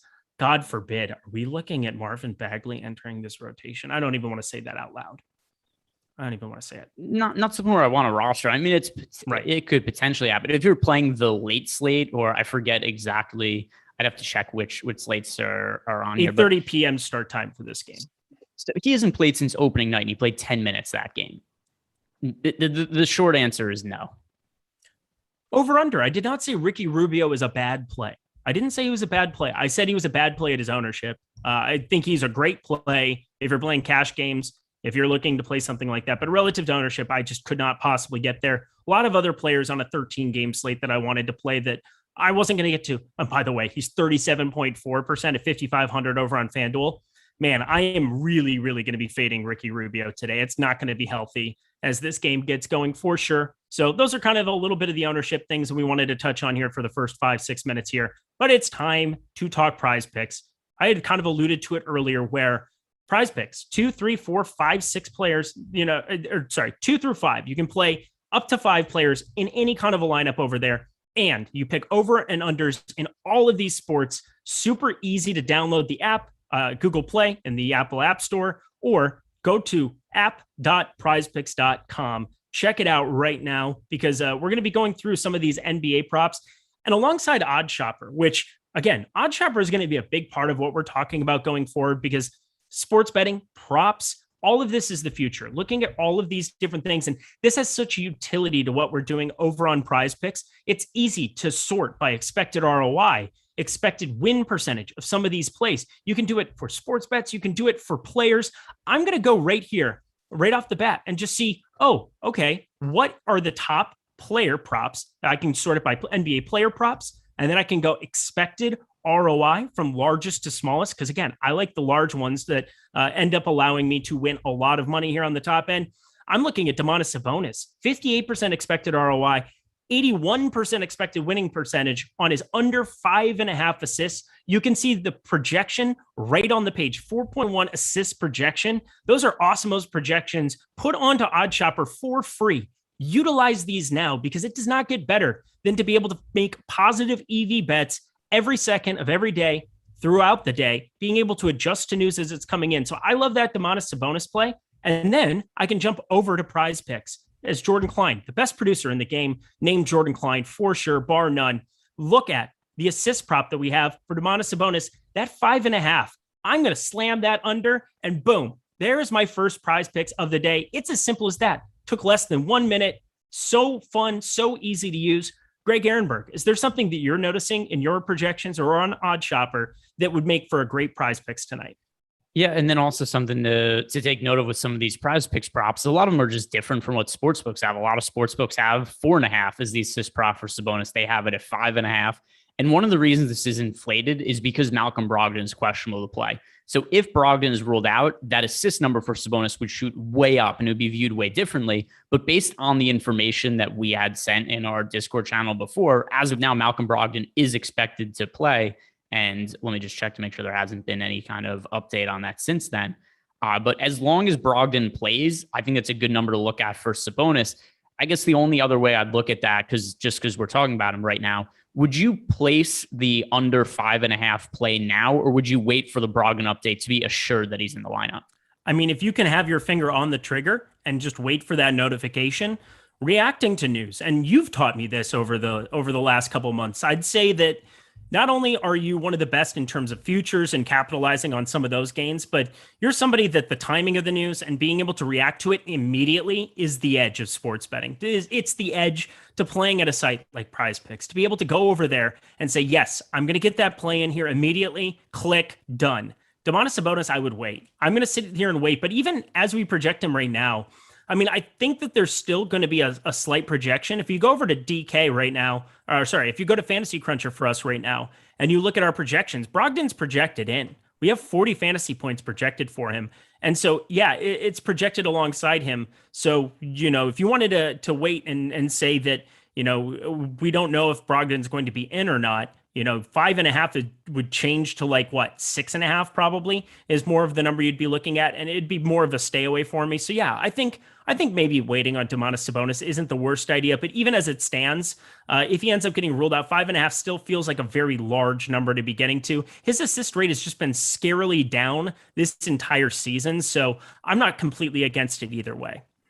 Okay. Yeah. I mean, for me, because especially I'm pretty quick at reacting to news, and it's a different situation, right? If you're somebody who's not just a maniac that sits at their computer all the time like I do, then yeah, I think that you could fairly safely just go with the under 5.5 assists for Sabonis now. Me personally, I would wait just to get the confirmation of the news, and then it's something that I could react to in just a few seconds, especially if you're in our Discord chat and you have alerts turned on. Then as soon as it happens, News God posted in the chat, you get the alert on your phone, and then you have that information. You could react to it as you see fit. But yeah, I think that whether Brogdon's in or out, and once again, we expect him to be in, it does have an impact on Sabonis. All right. Well, we know Drew Holiday's going to be in, and I know he's somebody that you have a lot of interest in. Do you have interest looking at Odd Shopper right now? His assist prop under of 6.5, which is going at -120 at a sports book, 51% expected ROI, 83% expected win percentage. Drew Holiday can still get there in DFS for you. Definitely going to be more scoring involved, rebounding, a number of ways that he can still do it defensively, obviously, but 51% expected ROI is a huge number on 6.5 assists. It's listed at 6 there on Prize Picks, makes it a little less advantageous. But is there something where you ever look to maybe short a player? You're really high on him in DFS, but if his assist prop's a little bit high, is that something you'd be okay with shorting? I mean, I haven't projected for 6.4 assists, so okay, that's not something I feel massively good about on the under with. And then especially because, like you said, the number is at 6 over on Prize Picks, which is probably about a fair line. That's also a different line than the sportsbook number. If I had to take a side of over under 6, I would personally lean with the over, especially because if you look at Drew Holiday's minutes as of late, they have been trending upward. Maybe a little bit of cause for hesitation on that because this is the tail end of a back-to-back. But that 6 number is a stay away for me. All righty. And we've got Loco, obviously keeping an eye on the chat here, but we just got some gigantic news. I want to react to it quick on Prize Picks as well. I think that this will be useful. Najee Marshall got ruled out randomly, but Herbert Jones is available to play. I'm waiting to see if he's going to be in the starting lineup. And I think he will be now that we're seeing that he's available, but I would set it at 75%, 25% that you could still have Garrett Temple there. So I'm looking at this as something where I definitely want to probably, let's see what some of these are available. So another great thing you can do on Odd Shopper. I'm doing this in the moment because I think that this is just an amazing new feature that we have over there. We're able to go to the team specifically. We're able to look at some Pelicans props in a second and see and react to ones that might have already been advantageous. Devontae Graham, 2.5 rebounds, the over 55% expected win percentage. Let's go see if we can find some rebounds over on Prize Picks here as we're talking through this, because that could be something to really take advantage of here. Nickeil Alexander-Walker's at 4. That seems to be a little bit high. By the way, Josh Hart as an 8.5 rebound prop. I'm just throwing it out there that I feel smart about that, because that's something that I've just always felt about Josh Hart. And the double-double number, I mean, that's looking more likely than not in a lot of ways. But is there something that you're noticing that you'd want to bet on right now to react to that news? Not in particular. 8.5, that's already a really high number for Josh Hart. So it's not like there's any real advantage to be had there. But we do have a super chat that's related to Josh Hart also from A. Zallard, who is asking for a FanDuel GPP. Which option looks more appealing to us between Davion Mitchell and Cade Cunningham, or Monte Morris and Josh Hart? Late swap time, he says. Yeah. I actually like all 4 of those guys a lot today. They're all players I like. Of the 4 of them, I have the most exposure right now to Josh Hart of the bunch, but I also like Mitchell and Cunningham more than Morris. Can you play all 4 and just do all the other things different? How about that? Will that completely screw you up? That's probably not worth $5. If you're making me pick one, Davion Mitchell is going to be relatively unowned compared to Monte Morris and Josh Hart. So I will go with the Davion Mitchell, Cade Cunningham for one lineup to win them all, one lineup to dominate. Like, if we're going to try to go that direction, give me the Davion Mitchell piece, who's just going to be completely unowned compared to what you would expect in the aftermath of this news.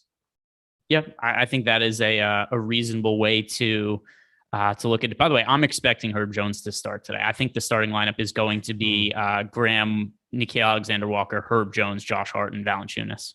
All right, we got Dylan Brooks in. Again, we got 1.4K people. We are going to keep hitting up on this news constantly as it comes in. We've got News God there in the chat. You guys don't want to go anywhere. And plus, we're talking Odd Shop. We're talking specifically our sponsor, Prize Picks. So much fun. I'm looking over here again at some of these props. Again, Jonas Valanciunas, 13 rebounds, stay away. Josh Hart, I'd probably be looking to short 8.5. Still seems like a large number. And I'm obsessed with Josh Hart, where I literally said that he has double-double potential. But looking at Odd Shopper, somebody that I think at 56% expected win percentage on that number, that's a gigantic number. I feel pretty confident saying that still less than on the 8.5 isn't the worst way to go with him.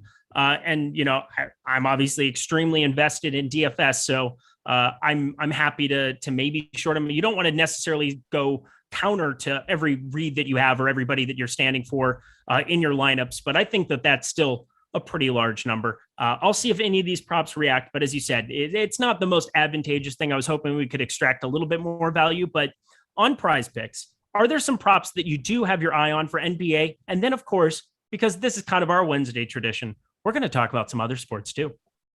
Yes, we could do that. So I'm going to look over at the fantasy score and just kind of look at some of the players from game that is just about to start. And we have Cade Cunningham has an over-under of 26.5 fantasy points over at Prize Picks. And I have Cade Cunningham projected well over that number. And we're talking about Cade Cunningham before, and the fact that he's playing all these minutes, he's taking a lot of shots, he can't hit any of them.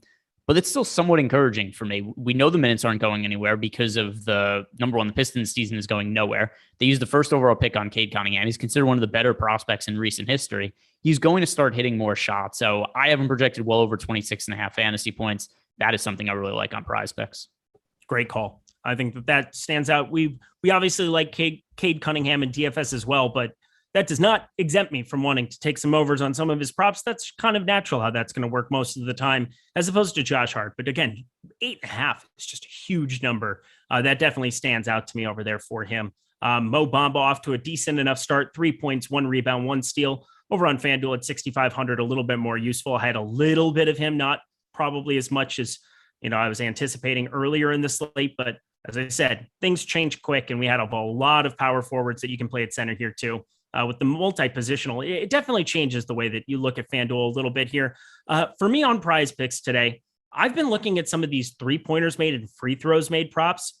Christian Wood has 2 free throws made as his prop here. I feel like people are down on him simply because of the weird rotation that we just saw out of Houston last time out. And I get it. It can be concerning to a certain extent, but I don't have those same kind of concerns that everybody else does, that he's all of a sudden going to be playing 25 or 30 minutes a game. I think at 5%, he was definitely played to be a little bit over, maybe not crazy at 9,200 there, but on FanDuel where you can play him at power forward, I have no problem getting to him there. Other than that game where he went 0 for 1 from the free throw line in 24 minutes, which made no sense. But you looking at his previous box score, he had 3 for 4, 4 for 7, 1 for 5, 1 for 7. So, I mean, not some great free throw shooting outputs here, but for the most part, getting into the line at a much higher clip than what that line is. So I love the over on 2.5 or on 2, not even 2.5, 2 free throws made for Christian Wood. How does that look to you?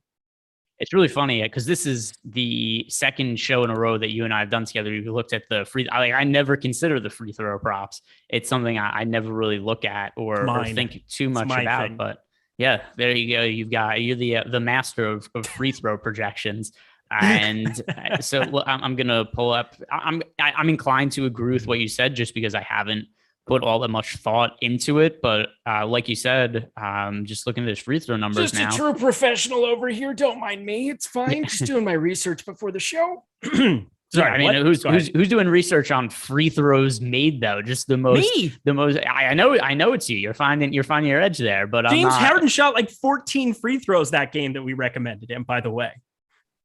Let's see. I think it's a sensible enough play on Christian Wood, looking at his free throw rate, and also to what you said in terms of recent rotations. They lost that game by a lot to the Warriors. Also, there was early foul trouble for Christian Wood. He ended up picking up 4 personal fouls. That's been a little bit of an issue for him in the last few games, but they found minutes for him in some of those other games. So against the Suns, 5 personal fouls, still played 37 minutes. Against the Lakers, 4 personal fouls, still played 37 minutes. Let's write off what happened last game. He only played 24 minutes. The playing time should bounce back. Also, he's a center. He's not a guard out there who's going to be affected by shooting a 3, where if Fred VanVleet leans in and gets a call last year, he could go over his 2.5 free throws made by 1 play. You know, I think that there's something about having a center be the guy who's down there in the low block, who he most of his game, I mean, he can go out and shoot threes, but doesn't happen nearly as much. And so looking at a center play, I feel a little bit more confident taking him at 2 than a guard, especially with the new rule change. So I just want to throw that out there as well. A little bit more contact that could exist there. Just another thing to think about. We don't have a large enough sample size to go nuts with that yet, but that's my favorite play over on Prize Picks for the entire day. Greg, my favorite portion of the program. So there's MMA this weekend too. I don't know if you knew that, but coming off, I'm hosting Live Before Lock on Saturday, so I did incredible. know that. Okay. Also, we do have a super chat here to answer. Also, something else. By the way, first man off the bench for the Cavaliers today, Chetty Osman, not Ricky Rubio. Let's go. That aside, super chat here from Corey Bomber. He is asking a 3v3, or is this a 4v? But no, 3v3. Okay. Giannis Antetokounmpo, Daniel Tice, and JaMychal Green on one side. The other side, Portis, Jiren Jackson Jr., Brogdon. I prefer the Giannis, Tice, JaMychal Green portion.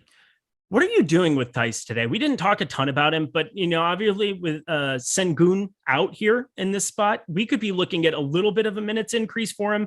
He was efficient with the Celtics. This is not a Celtics basketball team, but the team across from him is the Detroit Pistons. That's got to at least give us a little bit of hope. What are you doing with him on this slate?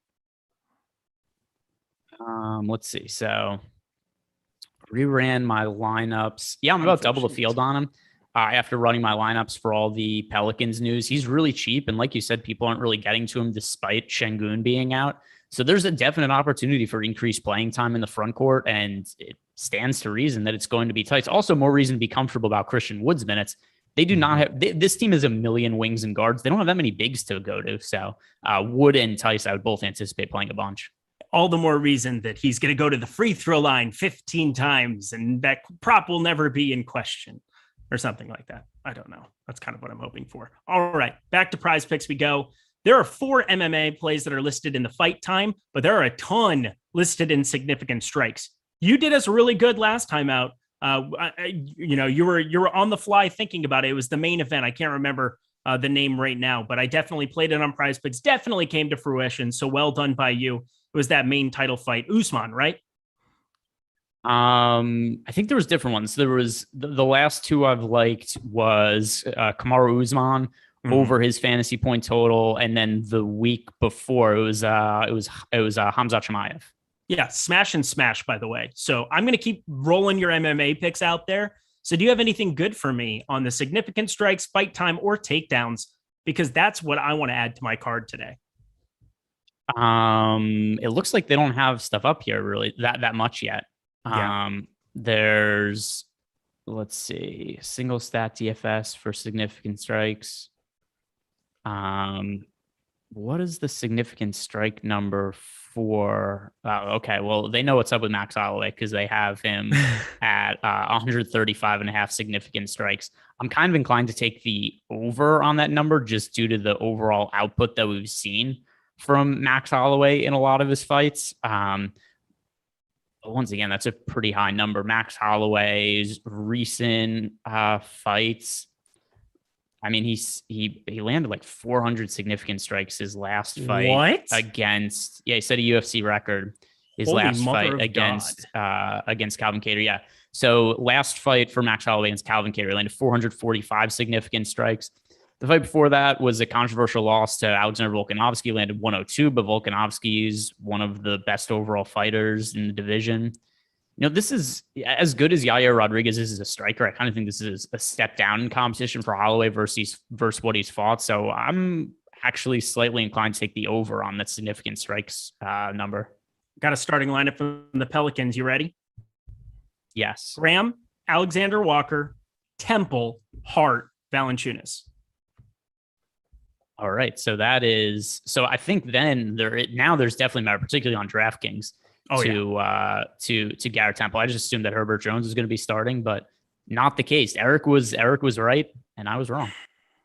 You know, blind squirrel, acorn, lucky first time, whatever you want to say. I'm not here to victory lap. Maybe I am. I'm not sure, but I am here to try to help you guys win money. And Garrett Temple, you should be firing up at 3,400. He is the pivot off of your crazy J. Michael Green, off of Jeff Green chalk. I mean, not that they're crazy. I think that they still make for really good plays. Obviously, also, James Harden off to a decent enough start. I poo-pooed him at 4%. I have like 7% in my 40 lineups, or 8%, I think was the number I got to on FanDuel. So, again, it's not going to really make or break anything that I do here tonight. It would have to be that one or two lineups. But Garrett Temple on DK specifically, that is where I really want to be utilizing him. And I think I just already kind of had it built in a little bit just in case that news came the right way.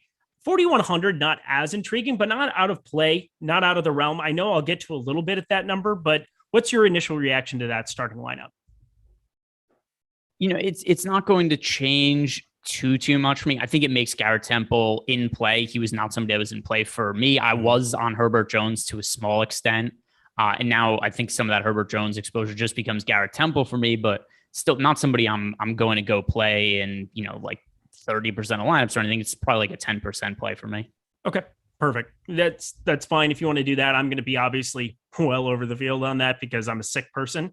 But here we go. I'm happy to try to take and roll the dice and go really stars and scrubsy on this slate and see what happens, because I think there's a lot of upside with some of these studs and you can rotate through a lot of them and they're all around 5%. That just becomes, for me, such an easier way to build, such an easier way to try to capture some upside. But we go back to Prize Picks. Thank you. I just had to obviously bring that up. That was an important piece of news to touch on. Hield or Barton? I'm seeing a lot of people say Hield is going to be lower owned than he should be because, again, that news broke after lock and people don't like switching their lineups up after lock. They go eat dinner like Greg as soon as we get off of this show. He runs off and goes and eats dinner.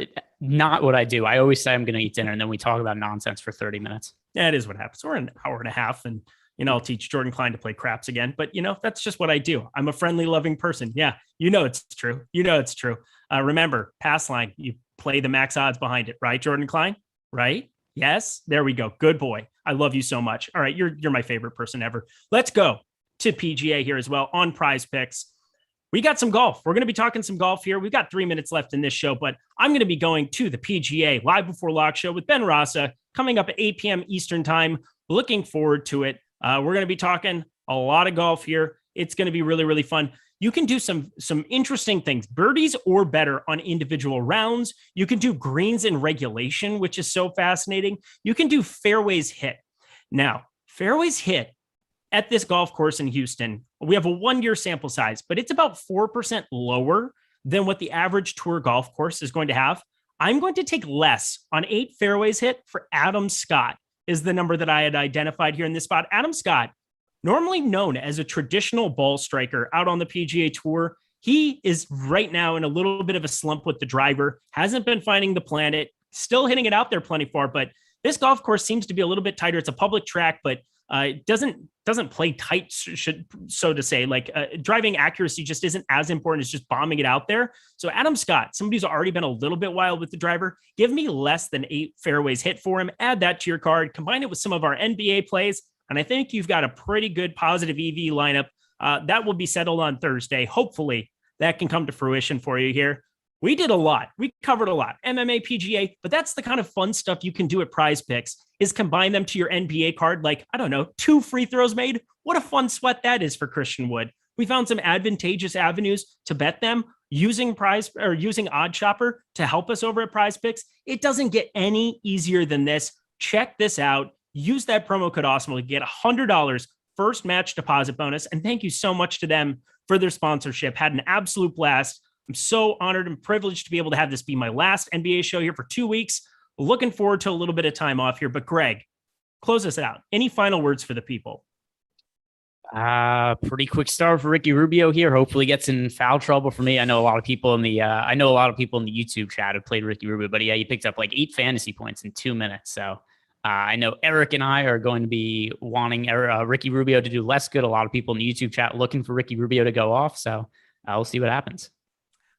Well, that's lovely. Nothing like, burning some money here before you get married, but such is life.